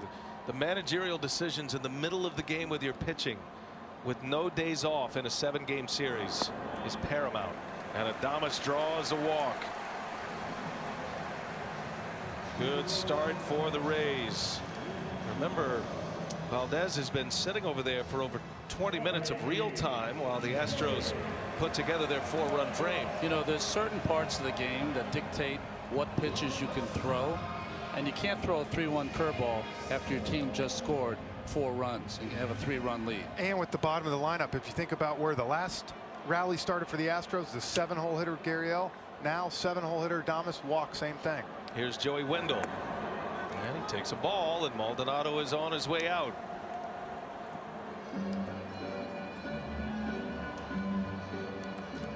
Watching Valdez now for the 3 or 4 times we've watched him, or I've watched him, he always seems to get a little better push from his back leg into his curveball and 2-seamer. Today he's really standing up straight, no pushing off at all, just really throwing with his arm, and I think that's why his fastball and curveball are a little short today. And do you think a little bit of that is him getting hot yesterday Maybe for the game? It certainly could be. He was in the bullpen in the 9th inning. He was preparing for a 10th inning until Correa hit the walk-off. And he was fully ready. You know, we talked to Dusty Baker today. He said he got up once and he got fully hot. He hoped it wouldn't have any effect on him today, but as we work in the 5th inning, maybe. There's a fastball strike in there. He's the cruising speed fastball. He's the kind of pitcher, though, 1 pitch he can get 2 outs. He's done it all season long. Extreme ground ball pitcher. And the Astros with a superb infield defense. They're set up to turn 2. And Wendell chased one. 2-2 the count.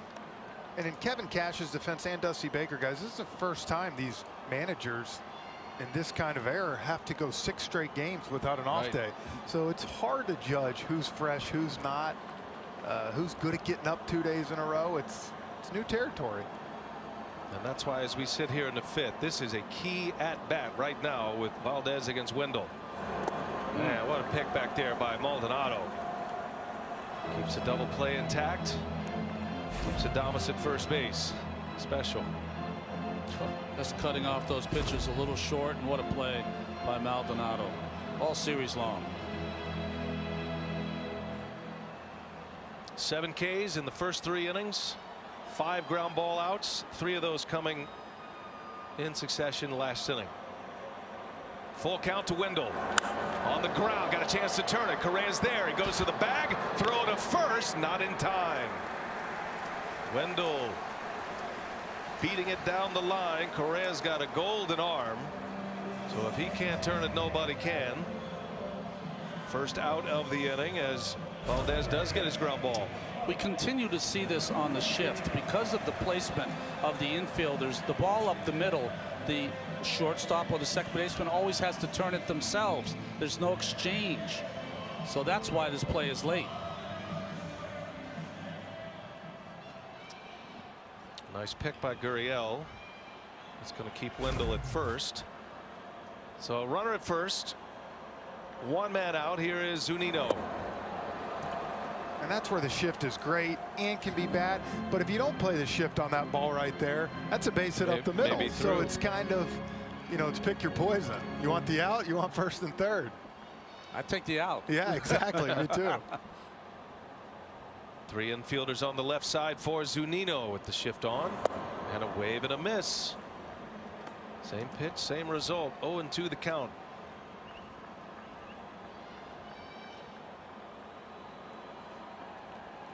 It's a huge inning right here. Rays trying to get into the Astros bullpen. Valdez trying to get the Astros back to the dugout with a lead. 0-2 pitch and a swing and a miss. If it ain't broke, don't fix it. 3 consecutive curves, 3 straight swings, and down goes Zunino for out number 2. 8 strikeouts by Valdez, all on the curveball. So funny, could not throw one even close the first couple of hitters, and now locked in again. And now if you're Rosso, these guys, you're coming up for a 3rd time. You know, maybe 1 or 2 pitches here. Take a chance and sit on a curve. You see the frustration, but why not?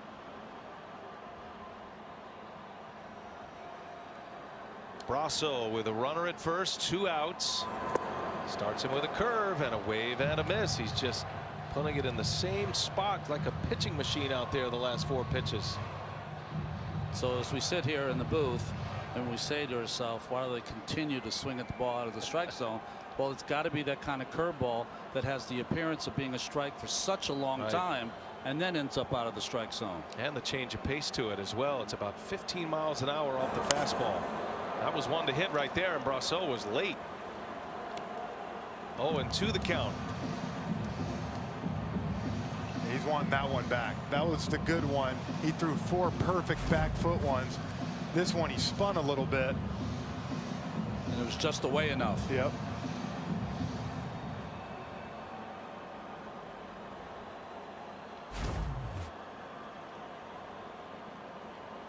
Big spot for him right here. There's Zunino's bat.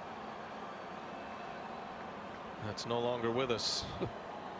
Courtesy of a curveball from Valdez. Those catchers are big and strong. They can do that. I was always scared to do that because I thought I'll do it and it won't break. Break your hand. Yeah. Break your quad. No balls, 2 strikes. 2 outs in the inning. Very fast runner at first base in Joey Wendell. Astros score 4 runs in the 5th. See what he has in mind. He deals, and it's in the dirt. Blocked well by Maldonado.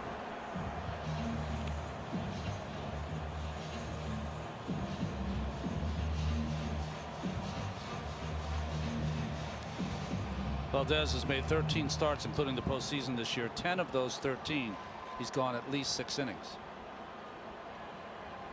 Including a 6-inning start in game 1 here of this championship series. Gave up 2 runs. He struck out 8. He's sitting on 8 Ks currently. And a swing and a foul Rosso hangs in there. Ron, and to your point with that, I think that's why it's so important for the Astros and for Dusty Baker to get at least 6 innings out of Valdez tonight.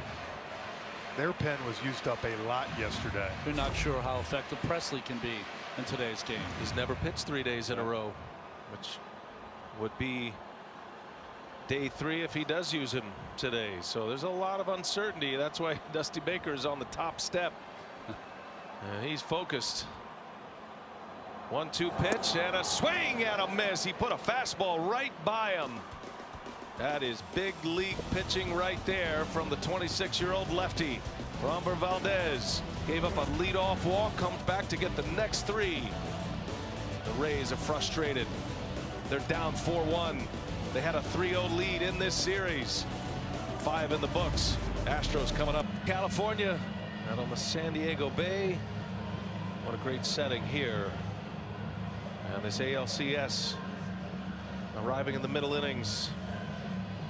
4-1 Houston. They score 4 runs in the 5th. They were down 1-0. And with the Rays trailing, the hard-throwing left-hander Shane McClanahan is on to pitch. He made his major league debut in the postseason against the New York Yankees. And he's going to get a chance here in the ALCS. He looked good in his couple of appearances against New York. Hard throwing left-hander. He got 5 outs in that division series. He's yet to pitch here in the championship series. Those are the numbers of his minor league career. There was no minor league season this year, so he was pitching in the alternate training site, the ATS. Teams could expand their rosters up to 60 to have essentially a taxi squad of players. And he's been trying to keep himself ready for a moment in the big leagues in the regular season. That didn't come. But yet here he is in the postseason. Reminded me a little of a young Rick Ankiel when I first saw him make his debut.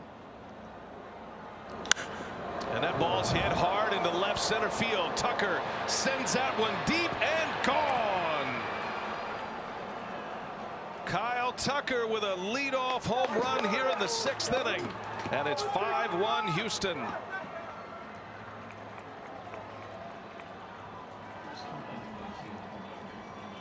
Tucker with his first home run this postseason.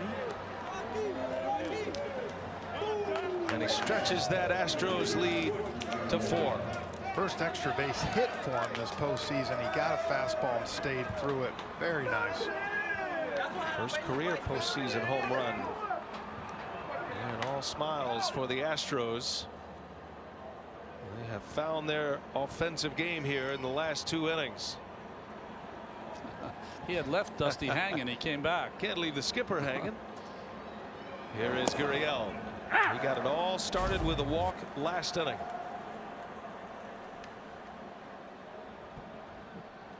That kind of swing, Frenchie, where the bat is in the zone for a long time. Slow roller out to first. Diaz will take it to the bag for out number 1. He stays through it so nice. See the weight evenly distributed. He's not out in front of it. And this 3rd, 4th hit we've seen this series, hard to the left side for him.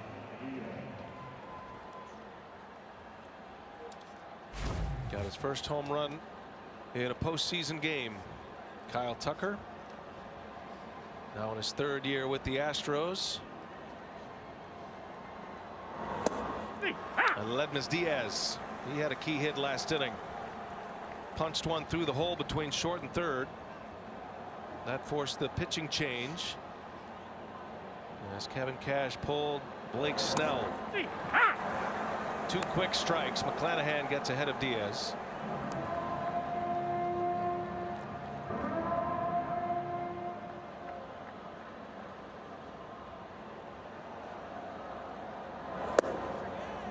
Did he go?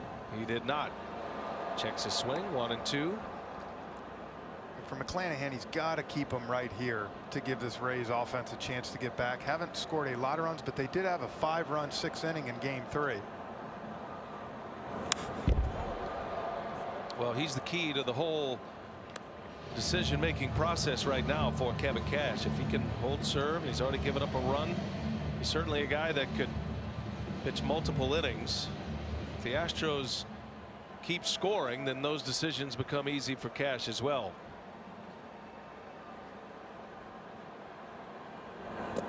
Just such a different setup this year with no days off.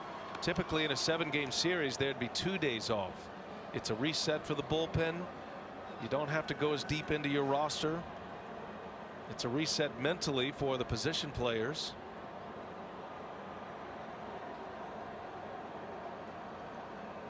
More than ever, you start managing for tomorrow. That's a smash into left field. Aledmus Diaz with a 2-strike hit. His second hit of the game. He's 2 out of 3. These Houston hitters are starting to get healthy, aren't they? And starting to find some holes.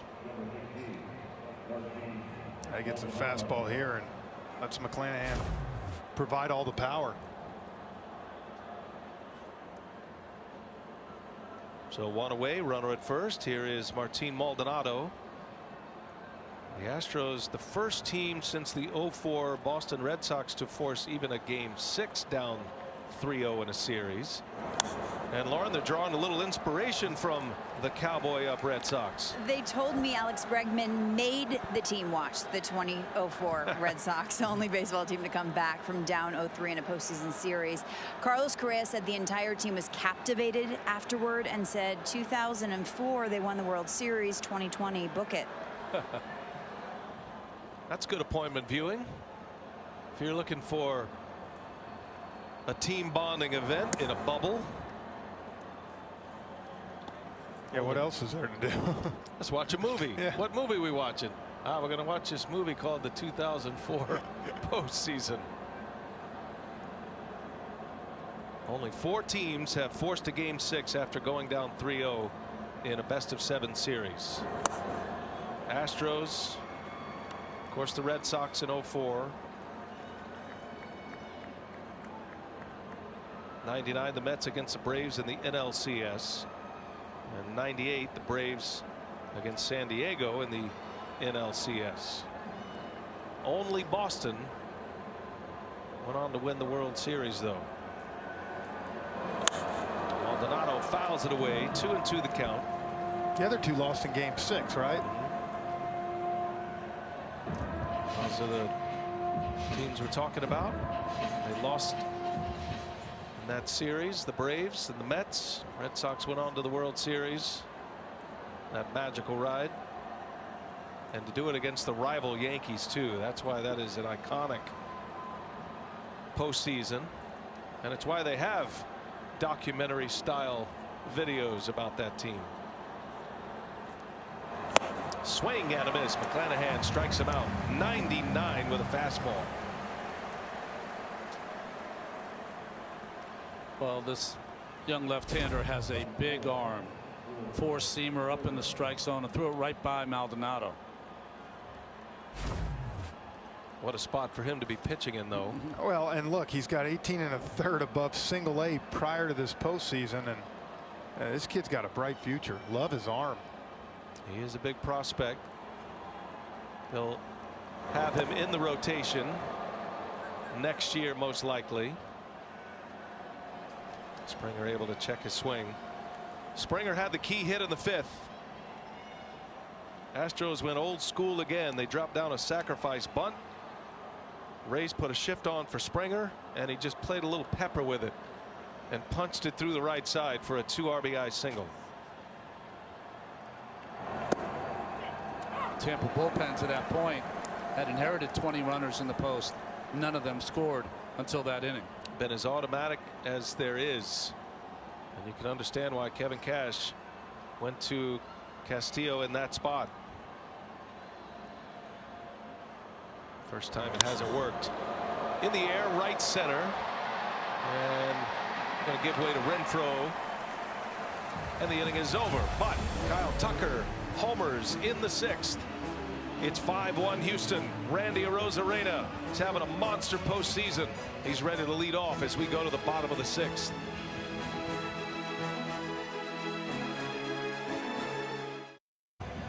Defensive changes for Dusty Baker as he tightens up his outfield unit. Josh Reddick in to play right field. That moves Kyle Tucker to left.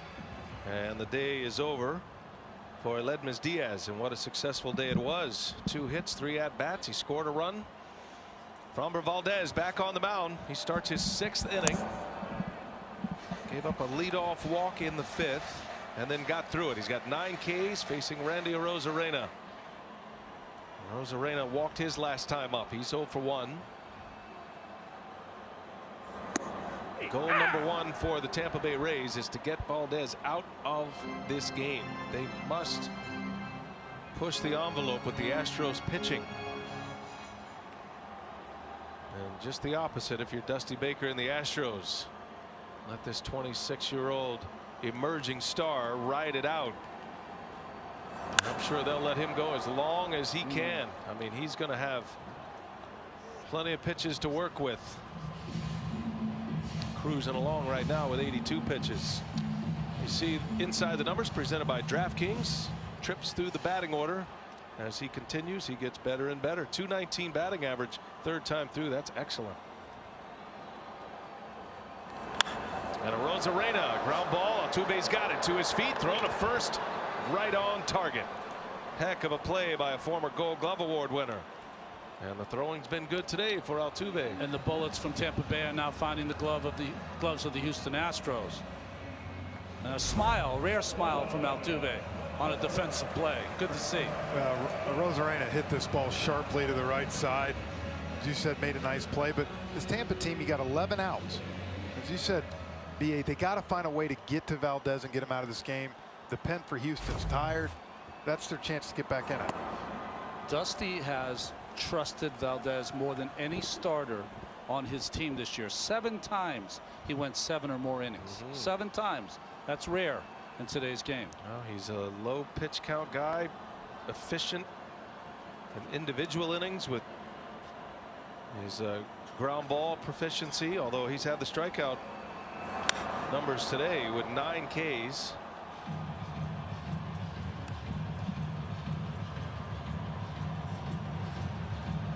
Six times in the regular season Valdez went 7 innings, best in the majors, and he's coming off a start in game 1 where he went 6 innings, and I think if the score had been different in that game he might have stayed. 1 ball 1 strike. But all he does is throw Renfroe curveballs for 5 straight ABs going back to game 1, and now 3 straight fastballs. He's got a little bit of a lead. And a 2-1 count. He has found the hole in Renfroe's swing.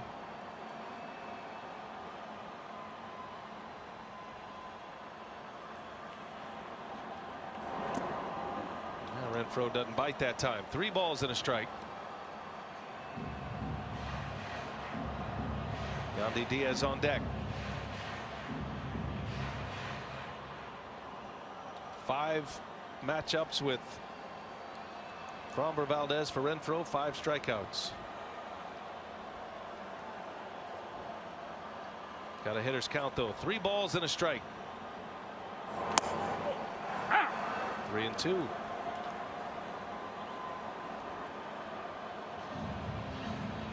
Rays are in the middle of their order. Renfroe hitting 3rd today. Yandy Diaz to follow.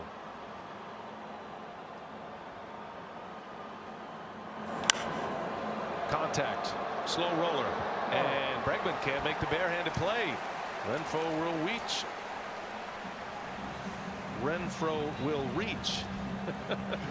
Sound like Elmer Fudd right there for a moment. Well, say that fast.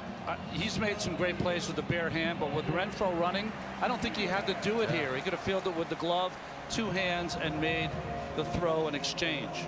That'll be an infield hit for Renfroe. Bregman made a beautiful play with a bare hand yesterday, a game changer. And now a base runner. Here comes Yandy Diaz.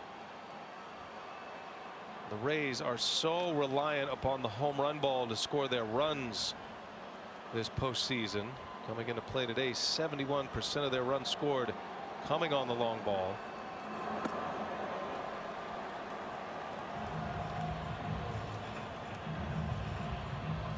Brent Strom, Astros pitching coach, on the phone to the bullpen. And now 90 pitches, you got to start thinking, Dusty, moving some guys around, figuring what you want to do. And if the Rays can get another guy or two on, you got a chance. They've had no problem hitting the ball at the ballpark. It's getting people on.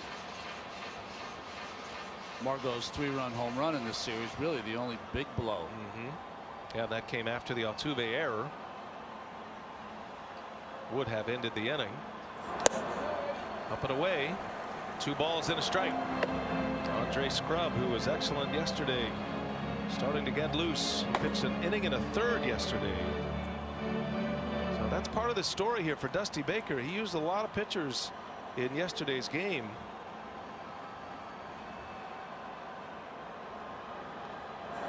It's not like the Astros have a fresh bullpen down there. We're talking about the usage and the fatigue of the Rays bullpen. Well, the Astros are in a similar position, but this is the key if you're Tampa Bay to get this guy out. He's pitched a gem. 3-1. And it's in there for a strike. Diaz looked like he was taking all the way. It's the first time I've seen Valdez tentative in the strike zone. Usually he's very aggressive, pouring strikes in there. It's a big situation. You can understand it. Maldonado wants the hook. 3-2 the count. And he lays off, and look at Diaz. They ask for appeal, no, and Diaz is barking at Valdez. And that was just full-on competitive nature of these two.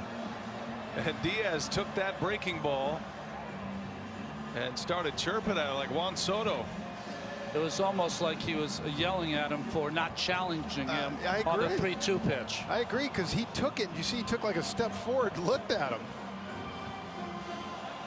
Well, the mediator there was Carlos Correa. Yeah, of all people. Fully engaged, man. We talked about it at the beginning, and look at Carlos Correa. Now he is in a serious pep talk with Framber Valdez, and that has everything to do with don't let these guys talk to you that way. You show them. Yeah, that away. Leader. That is a leader. Well, there comes a rare visit from Brent Strom, the pitching coach. He'll try to calm down Valdez. You ever seen that? I haven't seen that too much. I haven't seen that in a long time. Just Soto, you know, it's competitive at bat. You take a pitch and you start barking. He's in it, man. Look at it. Look. Ah. Maldonado's chirping. I know enough Spanish to understand what he just said. So Diaz from Cuba, Maldonado from Puerto Rico, and Framber Valdez from the Dominican Republic. And they are all in it. Maldonado saying, look, it's okay, amigo. Go to first. I don't think it's okay. I would tell him just to go to first. With that being said, you would have liked to seen Valdez challenge him there and try to get a ground ball on that sinking fastball. And this probably the best disciplined guy on that team is Yandy Diaz. That's his 11th, 12th walk. This is back in the second inning. He got him on the breaking ball. Stared him down, threw him that curve. All right, so now a little spice mixed into this one. Maldonado shouting out at Valdez again after that miss. And this is Tampa Bay's chance. This is right it. Here. You're right. And the energy is up. And here is Brandon Lau. Lau's been their big bat all year. And he takes a strike. Yeah, you got your two guys you want up coming up. A guy in Lau, who, as you said, has struggled this postseason, but during the season, their best overall player. And then Margot, who's 3 home runs this postseason. So they got 2 of their horses up. 2 on, 1 out. Lau pulls it foul. Well, in game 5, Lau, a struggling hitter, facing a lefty. And he took Taylor deep. That tied the game at 1 in yesterday's game 5. That was in the 3rd inning. 20th pitch of the inning.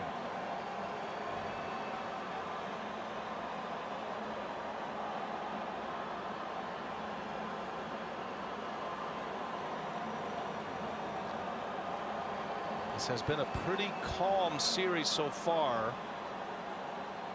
Two competitive teams. They respect each other. Astros knocked the Rays out of the postseason last year. The Astros, they typically are getting the most out of their opponent throughout the season and into the postseason. A lot of jawing back and forth, a lot of histrionics. Haven't seen much of that until right now.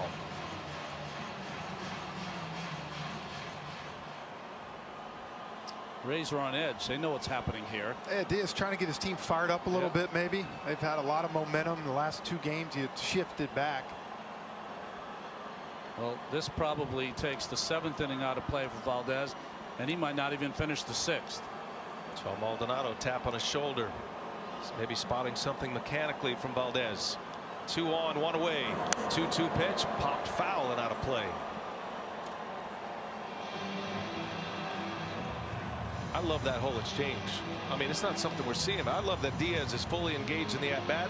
He's happy with himself that he took that pitch, and he's barking out there, said no, and then giving it back. And then the way Correa entered the mix. Well, he's happy that he took the pitch, but he was yelling to the pitcher because he wasn't brave enough to throw him a fastball. That's what that came from. On the ground, got a chance to turn it. Altuve, Correa fires to first in time. And look at the Astros on the way to the dugout. They are fired up. A pump of the fist by Correa. Valdez gets out of it. What a huge double play. Astros still lead it 5-1 after 6.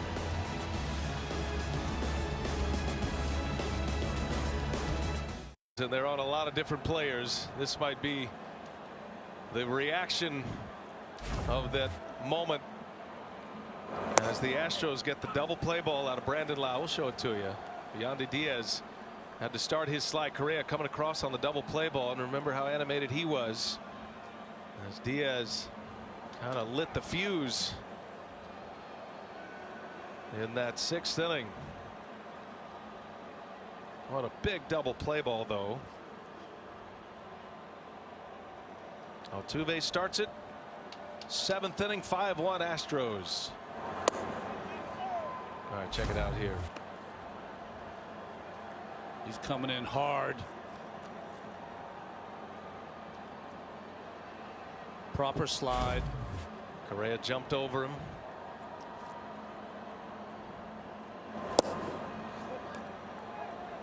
Two balls and a strike.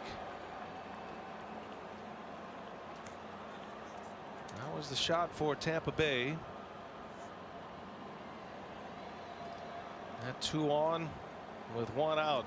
Now you wonder if Framber Valdez will be coming back out. We'll see. There's another hole found as Altuve sends one to left. So a base hit. Jose Altuve with 2 out of 3. Got a couple of hits. The stare down. I'm not messing with that.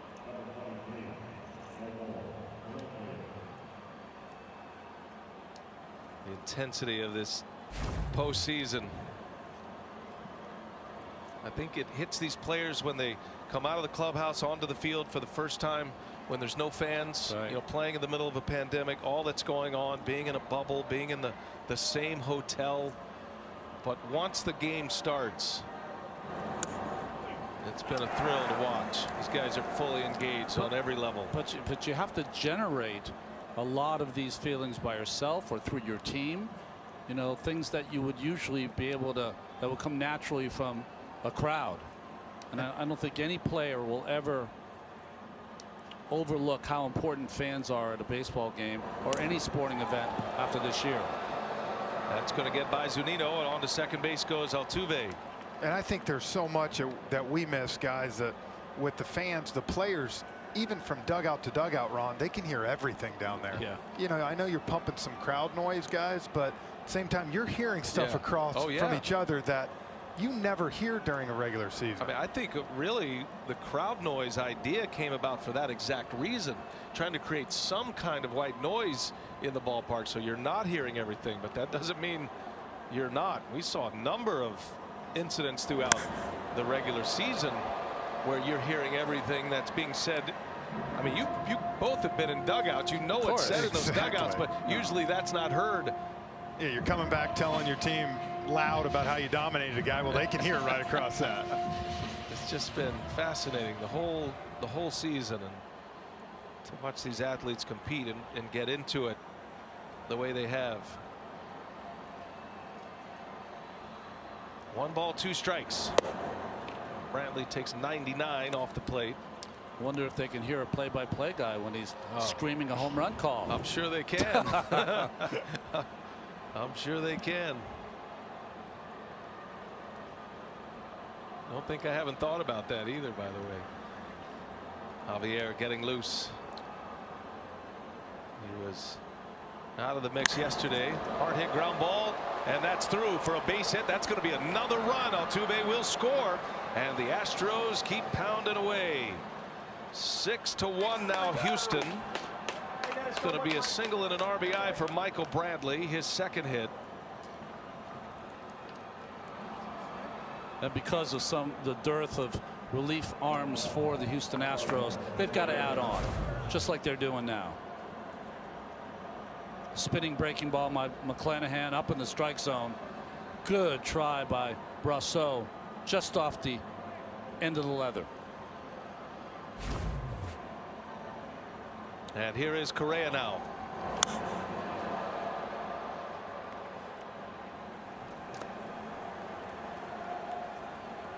Bird Blyleven.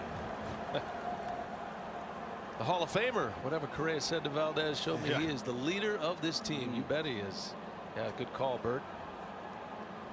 He pointed right in his face and let him have it. And it worked. Ground ball, foul ball.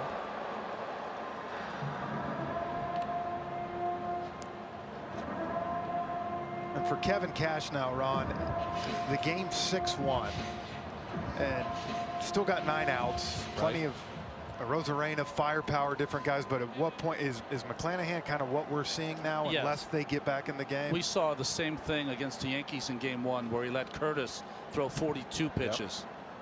Yankees scored 5 runs in the ninth. Correa whistles one into the gap right center. Over to cut it off Margot. Correa on his way to second, and he's in with a stand-up double. It'll be second and third for Houston. Carlos Correa with his 3rd hit of the game.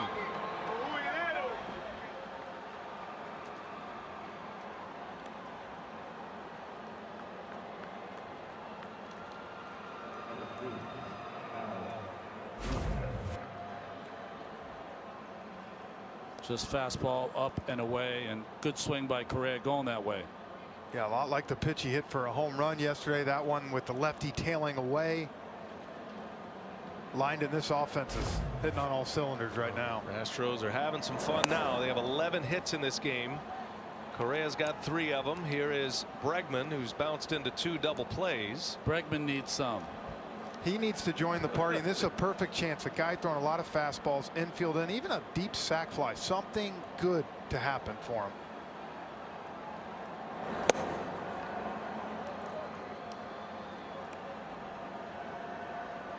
What a spot for McClanahan to be in, though. Yeah. You think about the other side of this. This is a rookie pitcher. He hardly had any experience whatsoever. Only 18+ innings above single-A prior to this postseason. And that was last year. Made his major league debut in the playoffs, and here he is trying to give the Rays some innings.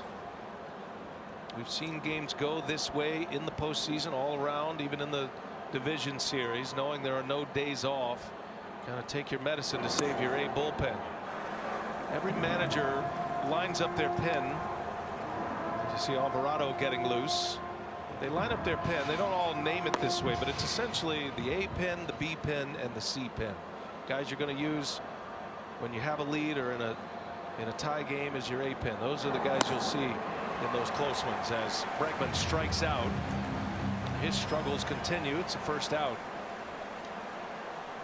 But just as we saw with the Braves and the Dodgers the other day, and listening to Brian Snitker after that game, a blowout loss, but 11 runs in the first inning, said, hey, it's one loss, actually kind of sets us up. and then the Braves bounce right back and won. Well, and you wonder, Kevin Cash thinking the same way right now. If I was to use my whole pen today and lose a heartbreaker, look, at the end of the day, if the Astros do hang on to this game, the Rays are still one win away from the World Series too, with what we say is probably the best pen in all of baseball. So infield in, Tucker at the plate. Might make his decision a little bit easier. You have to play those mind games with yourself and say, you know, before COVID and pandemic and the truncated 60-game season, would you take playing a Game 7 to go to the World Series? Sure. You'd buy it every time. Right. And you play for tomorrow if you're the Rays right now until you don't have to, and that could happen in this game. If your offense comes up and scores some runs, you could certainly change your plan, but until your offense changes your ideas, you have to play for tomorrow if you have it tomorrow. And they had a chance last inning to make a dent. Yep.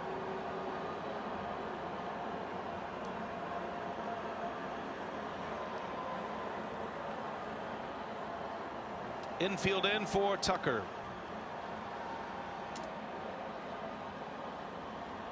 The rare hitters who does not wear batting gloves. Got a couple of those guys. Joey Wendell for the Rays, the same.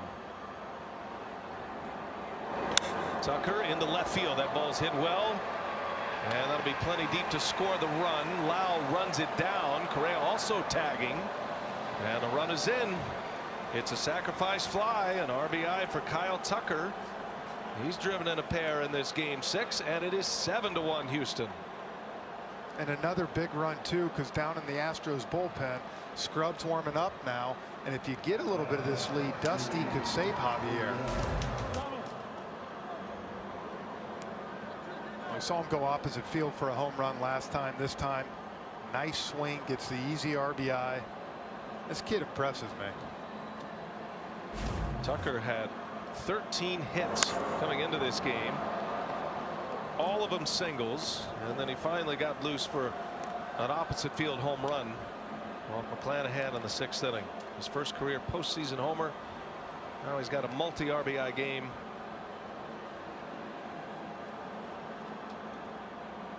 Two outs, Gurriel. And the count evens at a ball and a strike.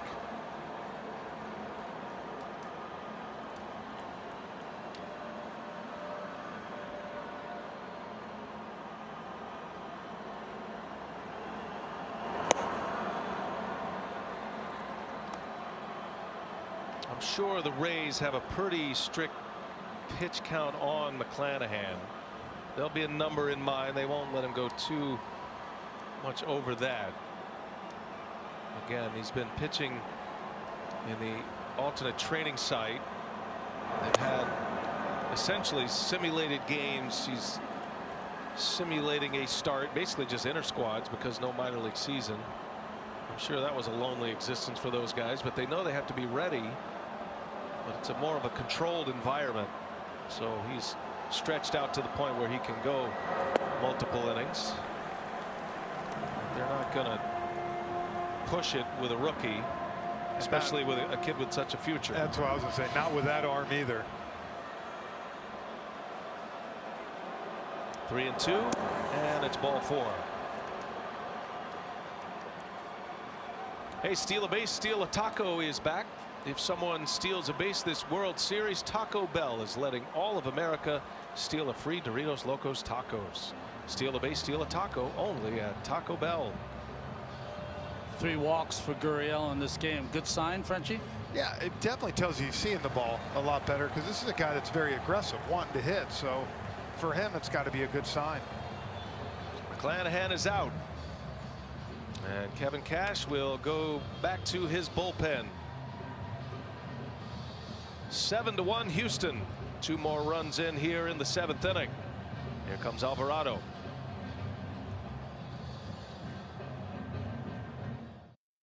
It was 1-0 Tampa Bay. They got a run in the 2nd inning, but then the Astros come roaring back. 4-run 5th. Added 1 in the 6th. They've got 2 in here in the 7th. And the good times are rolling for the Houston Astros as they try to win their 3rd straight. Down 3-0 in this series. They've got a chance to push this to a Game 7. Hard throwing left-hander Jose Alvarado normally a high leverage pitcher, late game pitcher in a close game, but he's been hurt, Ron. Yes. And this is his second appearance of this postseason. But they've been working with him to get him healthy. He deemed himself ready to go, and a big arm from the left side. Can be erratic occasionally with his control, but when he's in the strike zone, awfully tough.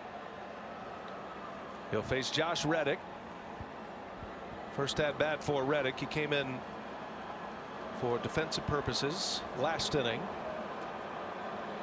Taking over for Ledmus Diaz. Diaz went 2 for 3 today. Had a terrific night. That's going to get away from Zunino. And Gurriel will go to second base. That'll be a pass ball. That's second and third with 2 outs. Rare tough game for Zunino today. He's had some tough pitchers to deal with. Diego Castillo threw a number of backup sliders that went off the heel of the glove for Zunino.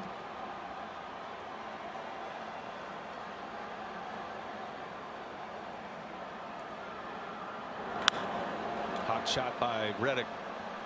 Reddick's got 4 hits in this series. 2 of those were pinch hit singles.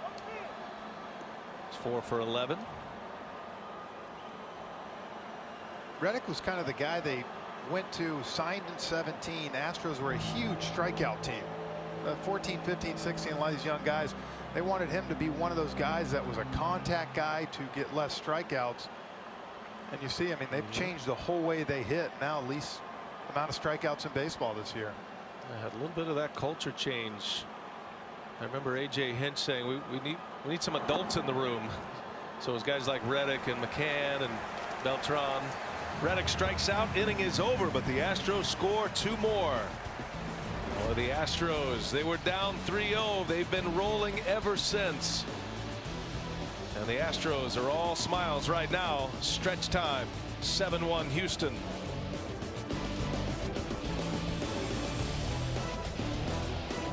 On San Diego, one of the gyms in Major League Baseball. So it's going to be Andre Scrub here. They sat Christian Javier down. That's a win for the Astros in their bullpen for now, as they add on with 2 runs in the 7th, make it 7-1. And Scrub, who pitched an inning and a third yesterday, Ron, is back out there in back-to-back days. Yeah, 24 pitches. The only issue, though, is that he's been so valuable in this series. But you have McCullers tomorrow. You should have a fresh Javier. Presley shouldn't pitch tonight. Margot sends one deep to left. That one's going to fly. And a home run for Manuel Margot. His 4th of the postseason.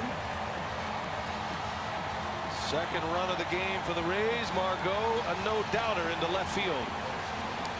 This is the only problem you have when you're bringing in relievers after they've gotten a lot of outs. These are power guys, and if they're a little short, they won't be as effective. And look, the Rays, you see this ball, it's a 4-seamer, right? Middle end. And Margot, the power surge this postseason. 4 home runs now after hitting 1 all season.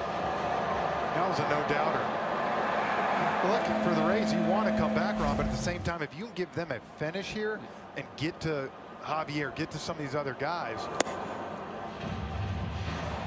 that's good for them. They almost need some kind of finish to prove to themselves, take some good at-bats. Their lack of hitting, other than Arozarena, collectively I'm talking about, through the game, you know, moving the line, it has been hidden because of how great their pitching has been, how great their defense has been, and of course they're winning ball games. But when you're matching up against an offense like the Astros and putting the pressure on the Rays pitching staff, it is starting to be exposed right now as Adames pulls one foul.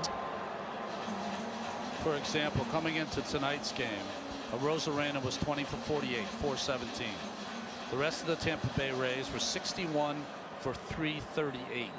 That's a 180 average. Yeah, it's a huge discrepancy. They've had their moments.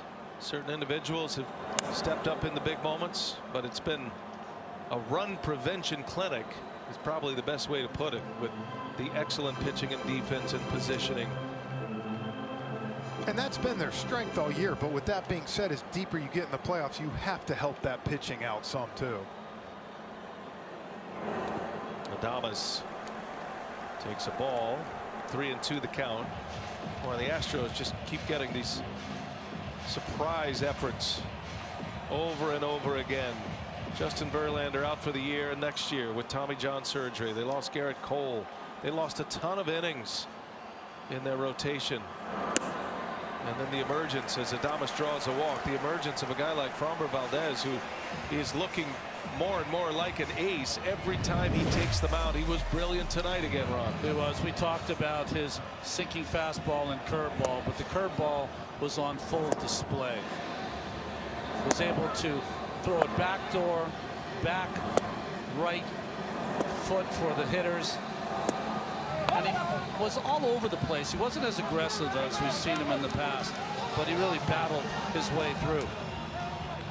I think one of the images of this game is going to be that scene at the mound after Yandy Diaz drew a walk and shouted out at Valdez, and then Carlos Correa came to the mound and had a pep talk of all pep talks. Valdez able to come back and get a double play ball to end the inning. Here's Joey Wendell now with a runner at first. By the way, Adames has been on all 3 times tonight. Let's not forget, the Astros have to win this game, so they can't just throw pitchers out there and hope that they get the remaining outs. They've got to chase the lead that they have. And that being said, Taylor beginning to get loose. I mean, Scrub's short. You can see it right away. So if you see it, then you've got to make a move. Sometimes you see a guy give up a home run on a fastball like that. You've seen him now. A lot of curveballs, a lot of sliders going away from it. There's a strike inside corner. The first 2 appearances that Scrub had in this series, he was throwing 96 and plus. So you take a couple of miles off. We're seeing that on our screen, but Scrub can feel that in his arm. On the ground, Correa ranging over.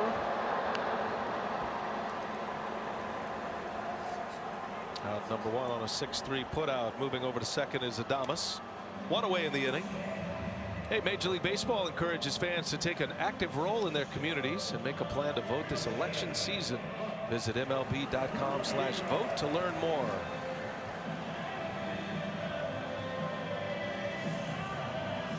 One out for Mike Zunino.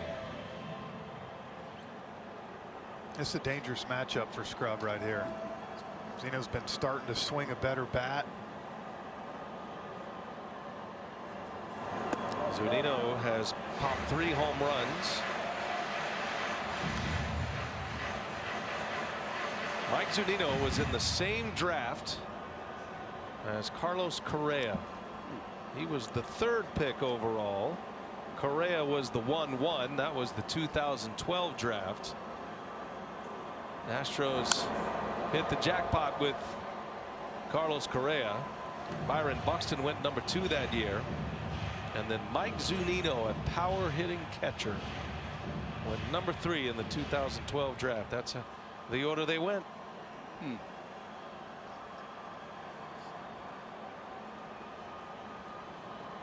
1 ball, 1 strike. 2 good cuts. Gutsy effort here from Scrub. You know, obviously he's a little off, a little short, still pounding it in there. Knowing his role here. You know he's heard it all. Pitcher with a last name Scrub. They play no scrubs usually when he enters into a game. He's on that list with Homer Bailey and Bob Walk. It's not even Scrub, it's a Scrub. That's right. It's true. Good point. It's true. Yale education there. Good job. It's Listen, when you have a last name Darling, yes, you know, you feel the pain. you know.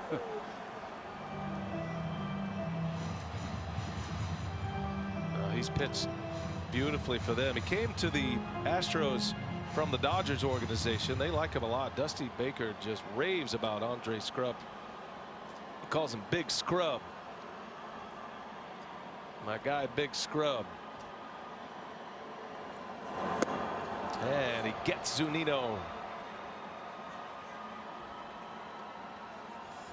Second out. Zunino had a frustrating game 6.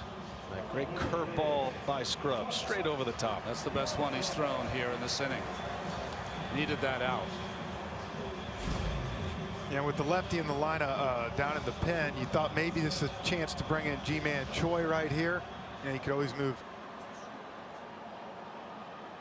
Brasso to the outfield and Lau back in, but sticking with the right-hander. Brasso takes a curveball.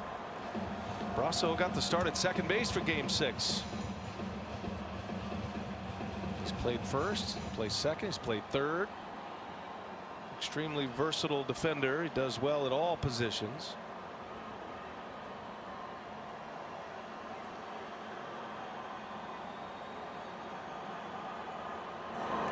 And a home run that you couldn't script out any better. It was undrafted out of Oakland University. He's an Indiana native. The Rays and the Yankees had a number of confrontations throughout the year. The one that was the headliner when Aroldis Chapman threw at his head on September 1st. Went right over the head of Brasso, over 100 miles an hour. He hit 2 homers the next day, September 2nd. And the poetry of baseball puts Brasso at the plate in the 8th inning in a tie game with Chapman on the mound in game 5 of the division series. And an epic battle ensued. Foul ball after foul ball, and on the 10th pitch he homers. It's an incredible moment in this postseason. That is off the glove of Maldonado. Over to third base goes Adames with 2 away.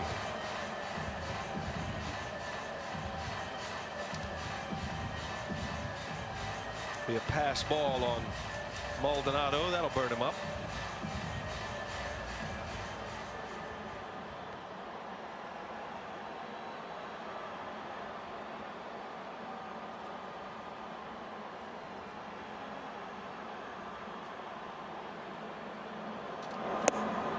Did he go? They will ask. He did not.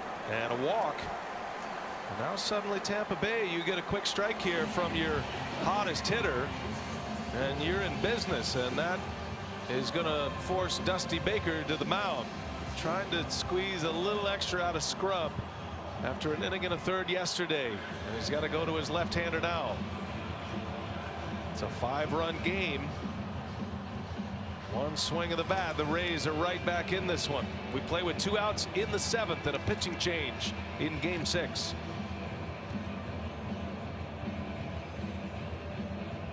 Hang on to win this one. We'll have a game 7 for you.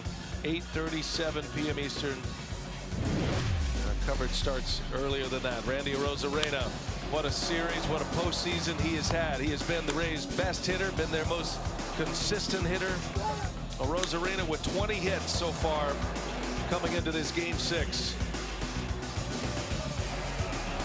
And if the Rays are going to fight their way back and turn the story here in game 6, this is the moment right here. Yeah, and look, for lefties this year, Arozarena's hitting .400 with 4 home runs. Ron, this is his matchup. This is a against the numbers move by Dusty Baker. 17 inherited runners for Taylor this year. He allowed 6 to score. He pitched yesterday, 2/3 of an inning. And Taylor deals a strike. This feels like Dusty Baker's looking down there and saying, who is my best pitcher available? It doesn't really matter the matchup left-right at this point. He's got a thin bullpen as well. Arozarena, slow roller, big chopper over to first. Gurriel gloves it, and Taylor's right there. He gets to the bag, and that's a big out. Turns the valve off. Arozarena retired. Still 7-2 Houston.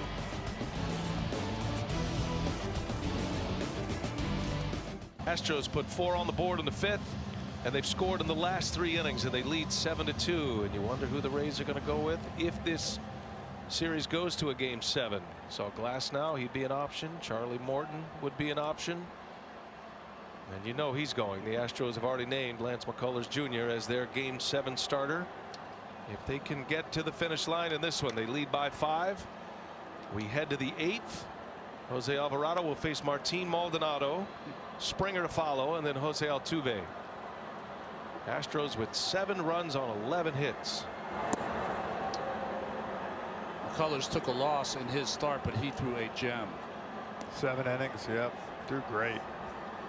The 1 3-run home run after the error to Margot. He matched up with Morton. Struck out 11, didn't walk a batter. And Alvarado throws one to the screen. Well, this is an arm that the Rays are eager to get back in the mix. Just his 2nd outing. Hard throwing Alvarado. A lot of these relievers not used to getting an out and sitting and then coming back out, especially someone who's on the shelf all summer long. So Christian Javier preparing in the bullpen. He's already been up once. Rays have had a couple of chances. And that's what I was going to say, Ron. I was asking you, you're going to save him, but I think after the last couple innings, you'd said it, Dusty. I don't know if he's going to take a chance anymore. I'm getting a little paranoid, so I can just imagine what Dusty's feeling.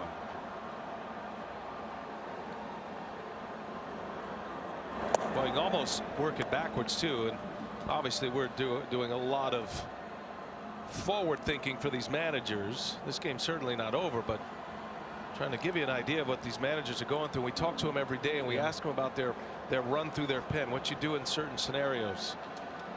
So we're trying to share what we've heard and what the plan may be. The one guy, as Maldonado draws a walk, the one guy Dusty Baker does not want to use today is Presley. If he does not have to, he will. But that means if you're working backwards and the Rays end up chipping away at this deficit, you end up in a safe situation. He might have to use him, and he hasn't pitched on 3 days rest all year, and it would be his 3rd day. You don't want to squeeze McCullers so dry that he's got to throw a 7 or 8 inning gem for you guys, for your team to even have a chance. And if you do use Presley Knight and it's 3 in a row, you got to believe he's down tomorrow. I know it's tough to say in a Game 7, but here's Springer. He had the big moment in that 5th inning.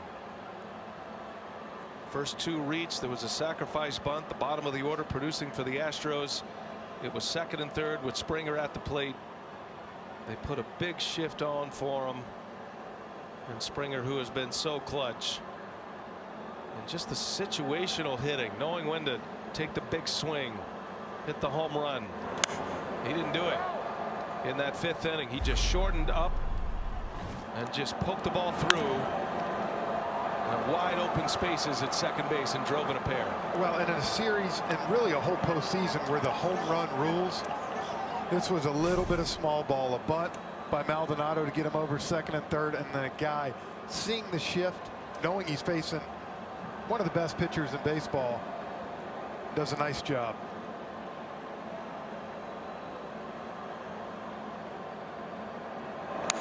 Kevin Cash played his best hand right there with Diego Castillo with a 1-0 lead, and Springer got him and flipped the scoreboard. Well, these last 2 swings were definitely not like the punch through. Exactly. Now he's trying to leave the yard. Yeah, there's the difference right there. About that, his RBIs in this series, Springer's got 5. He's hit a couple of home runs. Altuve with 5. 3 home runs for Altuve. 3 first-inning home runs, as a matter of fact. 1-2 the count.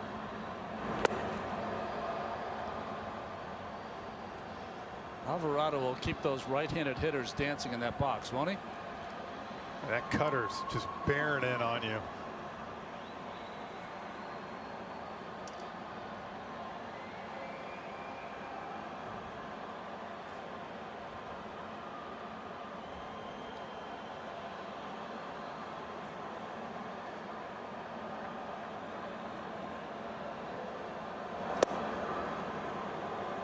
Didn't miss by much. 3-2 the count. Springer 1 for 4 tonight.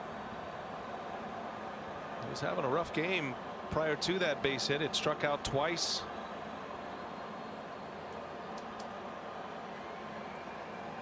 And then jump started a 4-run inning. Altuve had an RBI in that inning as well with a double. And that's ball 4. So 2 men are on to start this 8th inning. A lot of scratching of the head for Kevin Cash this evening.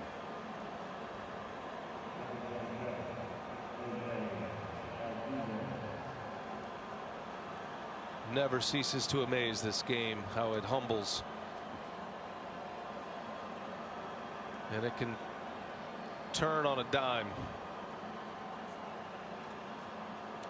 Think about Altuve and the way it was going for him to start this series. Astros down 3-0. Altuve with those 3 throwing errors, hanging his head. It's a distant memory right now. He's been raking at the plate. He's got 2 more hits tonight. He's throwing the ball well. He's made a couple of nice plays in this one. Snyder on his way back to the mound. I've always wondered, Ron, when you keep missing in like this, you're saying he's throwing a good pitch. Does it ever help you as a pitcher to have the catcher set up a little bit farther out? I would have the catcher, when he is throwing, to just set up down the middle.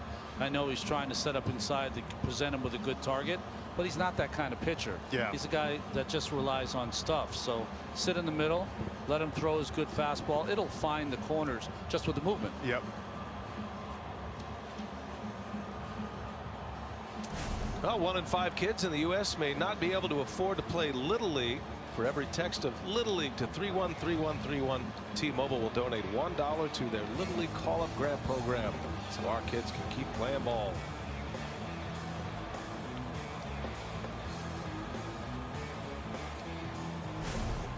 Did I hear when you go home, you're going to take your daughter in the cage? You guys going to work on some fundamentals? Or? Yeah, we got to get taking you in the cage. We got to get that. We got to get that. Well, get that swing leveled out. Frenchie got up here in the booth with us, Ron. He's thinking how easy the game looks from up here.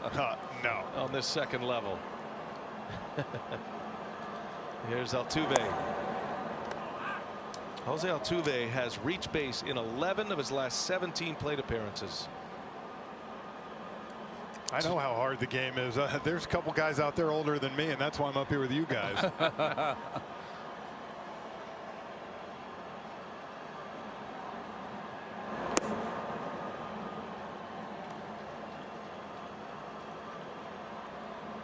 It's going to be a lonely place right now for Jose Alvarado. It wasn't the first game back that was the concern. It was the days after the first game back. You know, all that adrenaline. He's been waiting. He's been trying to get himself. He had a little shoulder injury, so finally put on the roster because he was getting close. He was working out with some of the taxi squad players. But pitching in a game is a different story, and this is his second time around now. And he's having a hard time finding the strike zone, and he's walked 3 in a row to load the bases. Well, the story of the early part of this series was line drive outs for the Astros. Been a different story here tonight. They're finding the holes. Yeah, for 4 or 5 games, we saw Wendell and Adames get every ball hitting that hole. Today, finally finding some holes for the Astros and taking advantage of it. And it's why they've put a couple big innings up. John McClain, Dusty Baker, Tom Cruise. All the right moves. Yeah, that's a good call. That's the way it's been. You know, that little bar is right down the road here in San Diego. That famous scene.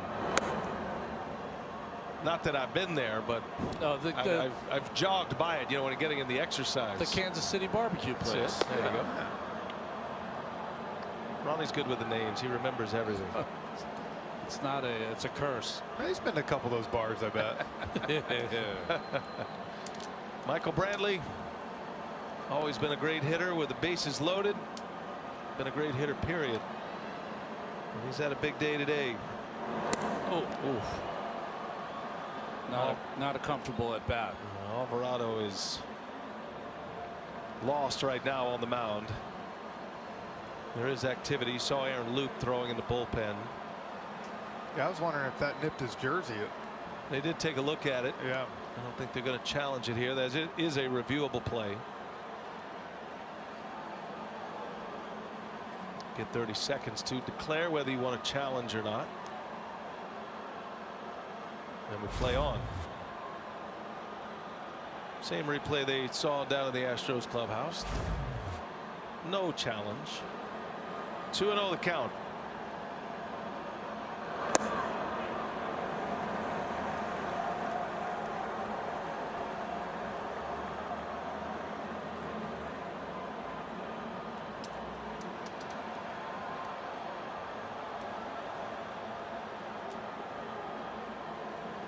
Rays pitchers have walked 9. It was a 1-0 game going into the 5th inning. You guys said at the time that was a bold move early for Kevin Cash, who's been making all the right moves, but to pull Snell out, that'll certainly come up post game, I'm sure, barring a Rays comeback. He really was trying to do what he did in Game 5 against the Yankees. He just didn't have as much of a cushion. And Diego Castillo, that's been his worst outing. He was not locked down as he has been. I just wonder about a pitcher too that has tasted that 9th inning. Castillo's done this throughout the year, and the Rays, they mix and match their relievers, so they're used to coming in the big spots in a game, whether it be the 9th or 8th or even the 5th, as it was today. But Castillo did not pitch well and didn't have that look about him today. And he's pitched a lot in that 8th and 9th lately. Like you said, all year they do things different, but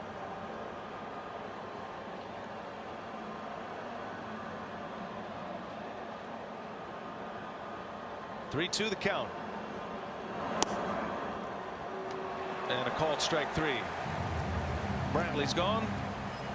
First out of the inning after 3 walks.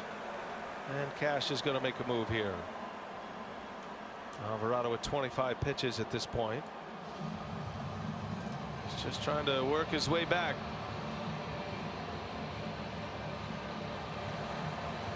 And that'll be it for him. He'll exit with the bases loaded. Pitching change.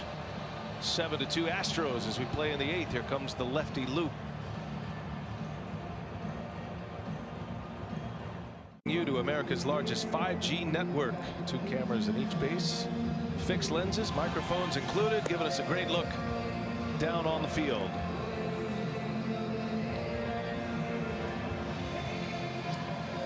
Game 6 of this American League Championship Series.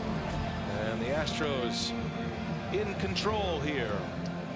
They got the bases loaded with 1 out. Aaron Loop will be summoned out of the bullpen. Didn't pitch at all in the Yankees series and the division series, and then we saw him in the first 3 games of this championship series.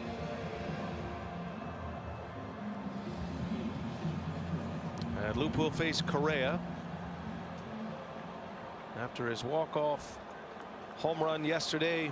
He's got 3 hits here tonight and a big RBI in the 5th, part of that 4-run 5th inning for Houston when they flipped the score. And he's got a chance to turn a good night into a great night.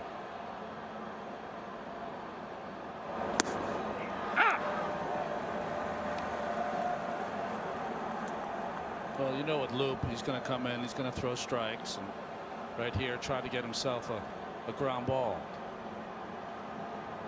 do that slider in and 2-seamer running away from.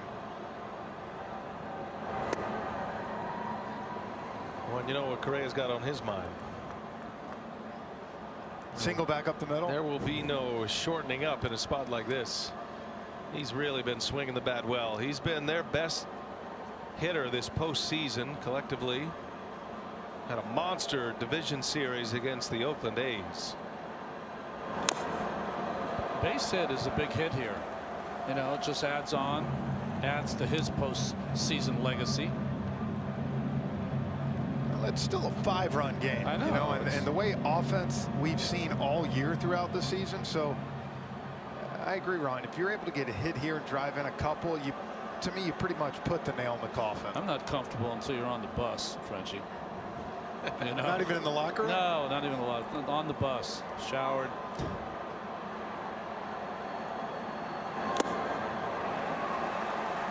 Well, Loop strikes him out.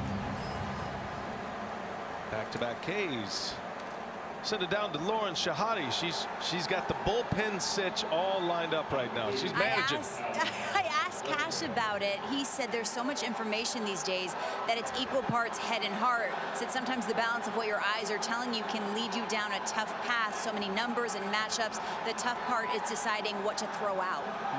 These are the tough moments right here. And there's plenty of information available, and then how that information is then delivered to the players as they prepare for their outings. But making managerial decisions on information is a lot different than these players digesting the information on the individual matchups. Well, for many teams, you're trying to take the heart out of it, the feel out of it completely. And I think talking about that, Ron, the only thing with Snell you wondered a little bit was, I feel like I saw him walk, give up a hit all the time, but then yet he pitched himself out of trouble every time. It's the kind of pitcher he is. Yeah. Yeah, he was very disappointed when he came off the mound. He wanted to keep battling, of course. Disappointing outing for him. Snell, 4 innings, gives up 2 runs. Left with a 1-0 lead. Houston has scored in 3 consecutive innings here in Game 6. Neither team had scored in consecutive innings in this series prior to this run for the Astros.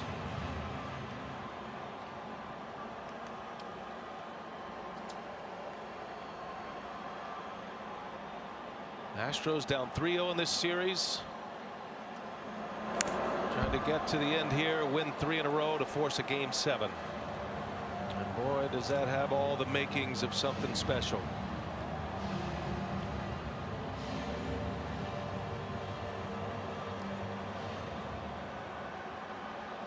That kid pitched to Jim right there, Framber Valdez.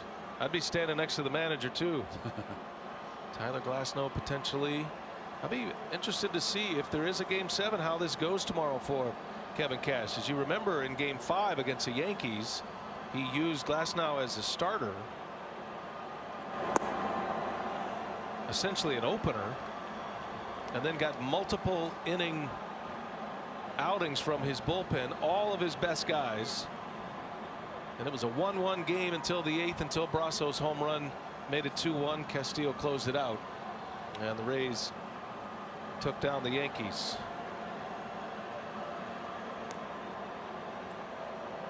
I personally would entrust the veteran Charlie Morton to start the game. It's that big of a game. And use Glasnow as a weapon if you need to strike out Correa or a big right-handed hitter. I agree, Ron, and he will be on full rest. Yes. That's the thing, too. The former Astro who has not lost as a member of the Tampa Bay Rays in 2 years in the postseason, Charlie Morton.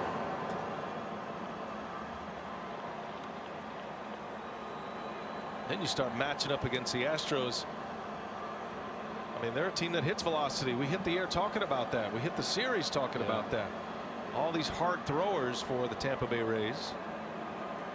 I'm sure Kevin Cash and Dusty Baker are loving the fact we're going through every scenario. Easy to do from the booth. Luke gets through the inning. Astros strand them loaded. 7-2 Houston. Go to the bottom of the 8th.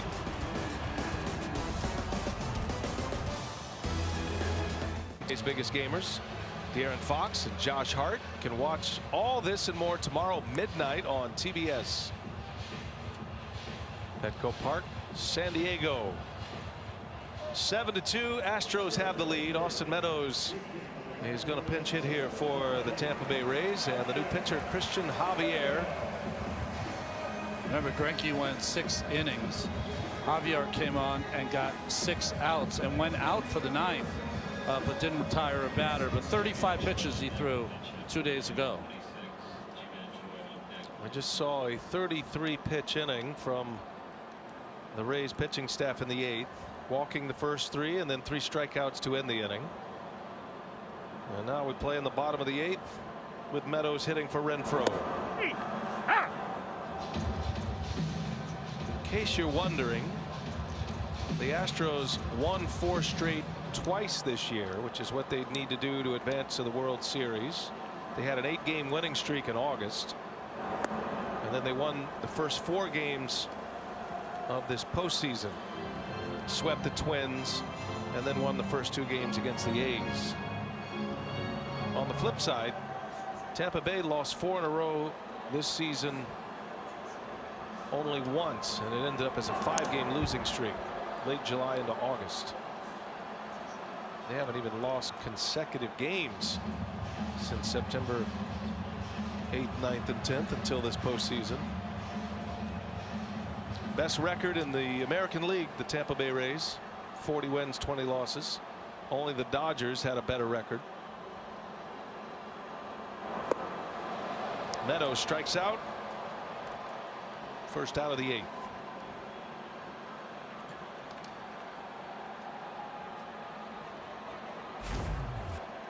Well, we've seen Javier have the fastball and slider in his first outing in this series in Game 4. We did not see the changeup, and that's why they think at some point he's going to be a starter for this ball club. Ji-Man Choi will get an at-bat here in the 8th inning.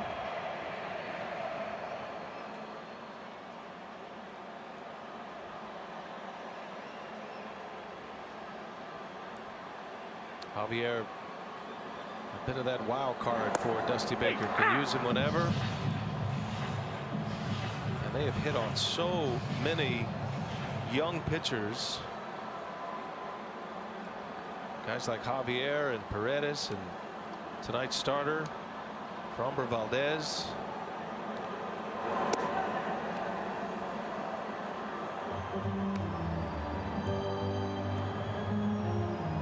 Jose Urquidy could be a factor if this goes to a Game 7. That'd be a name to watch. He'll definitely be a factor. Lance McCullers Jr. already announced as the Game 7 starter. And that hit him. That was close. Ji-Man Choi, the nimble-footed first baseman, able to get out of the way of that one. Yeah, G-Man with the big home run off the big righty James last night to tie it up at 3. You see the nifty move by G-Man. Ever tell you what Ron Darling's bowling name was, Frenchie? We already said that. Let it go. Ji-Man Choi. I have to change it now. It was a few hours ago. I didn't know if he'd remember. Because you brought it up again, I have to change it now. That was with a G, though, not a J-I. One of the great personalities in baseball. No question. John Curtis with the bullpen.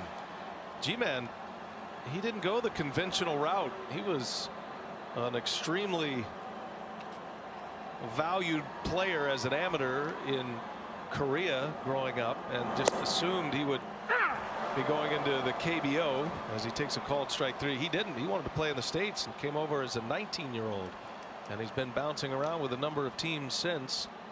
He's found a home with the Rays. Got a call there. Plate's opening up a little here later in the game. Nice, loose, limber arm from Javier. Some guys, when they throw, it looks like it hurts to throw. Not this young man. Nice and easy. Oily. Oily, I like it. He spins one in on Lau. I think the cause for concern with Brandon Lau is legitimate at this point. Not only struggling at the plate, they moved him into left field tonight. Had a miscue throwing the ball to the wrong base in the middle of that 4-run inning. It just feels like a player that is wrapped up in the axle right now in this postseason. It's tough, but he's got to find a way to grind through it. And if there's a Game 7, he'll be back in there tomorrow night. Lau hit a home run yesterday, and you're thinking, well, here he comes. This guy, Hank Aaron Award finalist. He's one of the great hitters in the game. He was an all-star as a rookie last year. And you can tell it's eating him up. No Kevin Kiermaier the last 3 games. Kiermaier has been available to pinch run or play defense, and we did see him yesterday.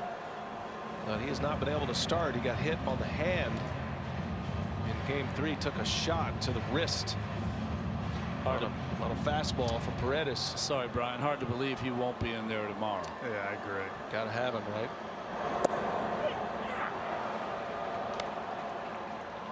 And that's what happens when you're not going good. 3-1. You're looking middle in fastball, something to drive. What does he do? Paints one on the outside corner. And you get the call.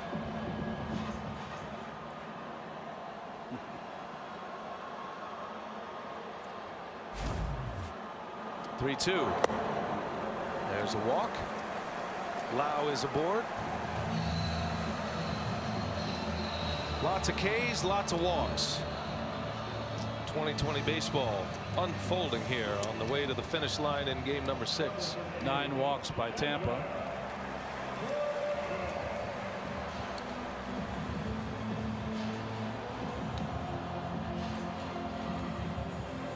Here's Margot, who popped a home run his last time up. 6 by Houston. No, I think, yeah, that was the 15, 16 walks combined. I mean, the 3 true outcomes.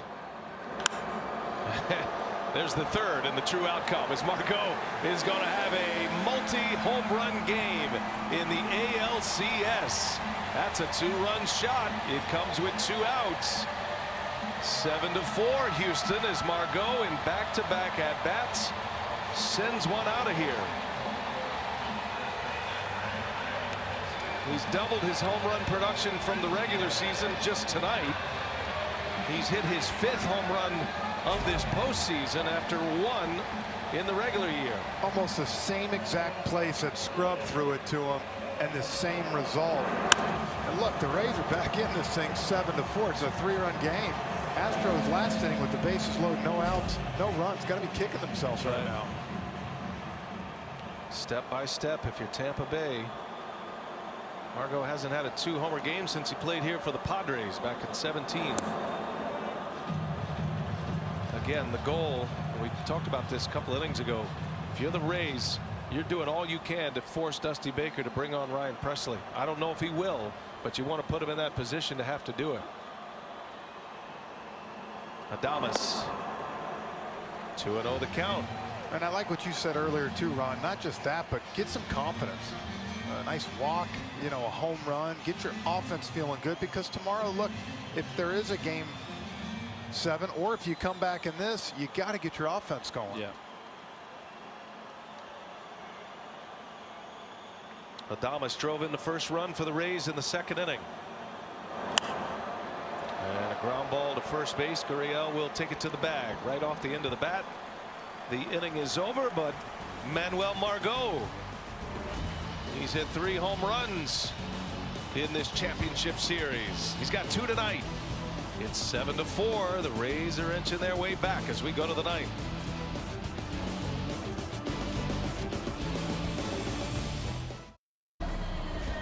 The 2020 American League Championship Series on TBS is presented by Geico. Austin Meadows will stay in the game to play right field after a pinch hit appearance. Ji-Man Choi at first base. And the new pitcher, John Curtis, trying to hold the Astros right there at 7. It's a 7-4 Astros lead. Rays have the last at bat here tonight in game 6. He's got a lot of work in this postseason so far. Opened the game yesterday and now pitching the 9th inning today. Kyle Tucker on the first pitch. He pops it up. And that one is going to head to the seats. Well, we saw Ryan Presley up in the Astros bullpen. So the closer is throwing because it is a save situation. 3 days in a row for him, something he hasn't done, but Dusty Baker taking no chances. You got to get to tomorrow. I mean, and look, I didn't know if he'd just be tossing, but the way you saw that throw he just made, he's throwing. you put the you've just ended up putting a lot of pressure on McCullers. You're gonna have to move Urquidy out to that bullpen for tomorrow. But I guess like anything, when you're down 3-0 in a series, there has to be some sort of I don't want to say consequence, but something to get you to that point. That's right. You got to sell out, right? Yep.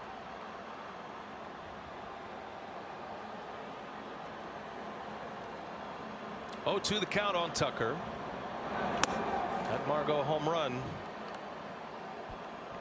kind of pushed the Astros into a place they didn't want to go. 2-run home run with 2 outs in the 8th.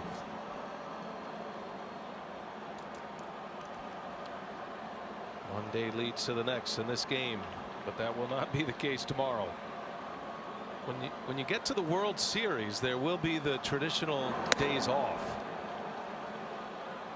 Aside from the elation of being in the World Series, I think these managers would welcome a World Series that would have a day off after Game 2 and after Game 5.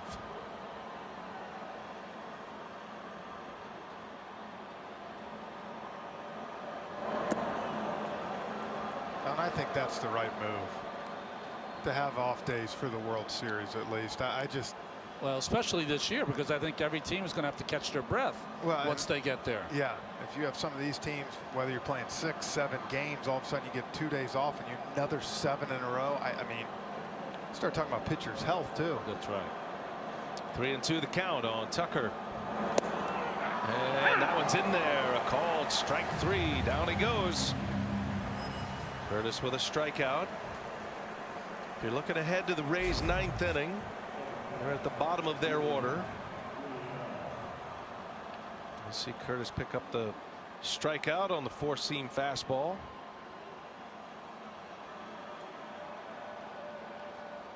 Rays have Joey Wendell, Mike Zunino, and then Mike Brasso scheduled to hit. They probably let it ride just like that. First ball swinging. Gurriel, Adames makes the play. 2 up, 2 down for Curtis.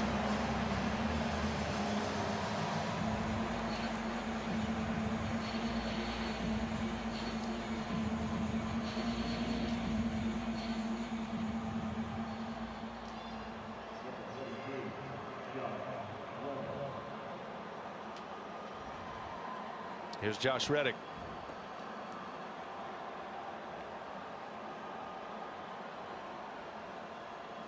This would be the ultimate snatch 'em back win for the Rays. If they can come back in that 9th inning. They're going to be down 3 runs. Curtis holds serve for Tampa Bay. And here we go. Bottom of the 9th. A trip to the World Series on the line with a comeback for Tampa Bay. They are down 3. Bottom of the 9th at Petco. Coming your way.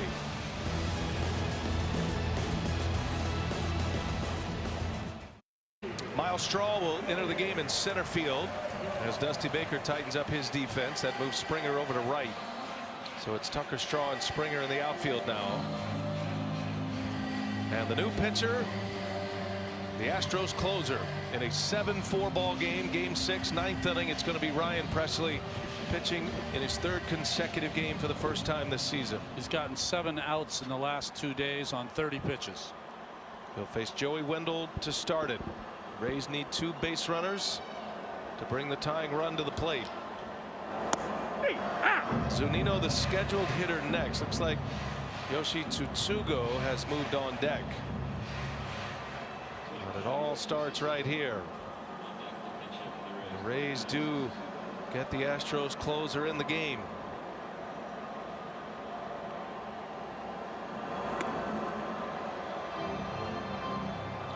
Boy, still has that sharp breaking ball. Yeah, that's what I was going to be interested to see, how that's his best pitch. Wendell 1 for 3 off him, but that was a good one.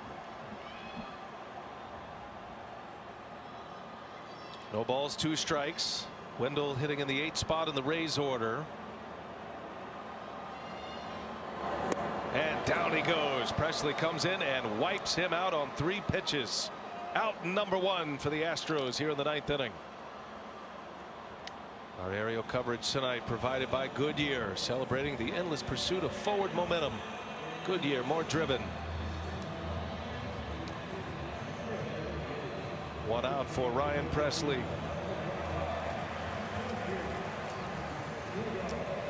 Pressly went an inning and a 3rd. And a couple of strikeouts. Tsutsugo hit a line shot off of him. That was caught in right field. And that is through for a base hit. So 2 days later, Tsutsugo finally finds one to get through, and there's one base runner for the Rays. Remember that tomorrow if Presley ends up pitching 4 days in a row. Yep. It's too good at bats. Just missed a home run the other night, game 4. First pitch fastball, he was ready for it. Presley had thrown the first pitch fastball to Wendell.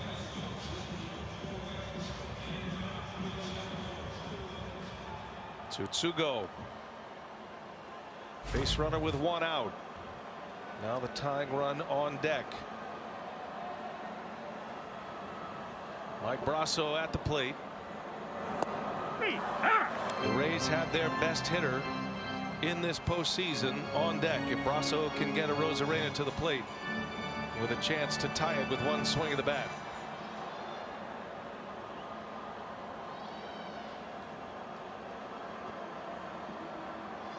Activity in the Astros bullpen now. But Presley for sure has the next 2 hitters as Brasso cuts and misses. It's 0-2.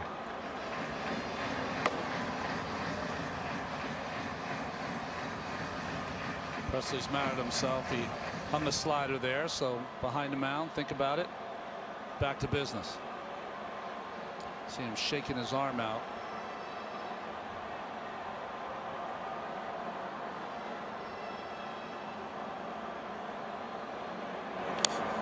Brasso hanging tough. Astros scored 2 runs in the top of the 7th inning to take a 7-1 lead. Margot homered in the bottom of the 7th. It was 7-2. And then Margot hit a 2-run home run in the 8th to make it 7-4 and force Presley in the game. And now the Rays are a base runner away from bringing the tying run to the plate. No balls, 2 strikes on Mike Brasso.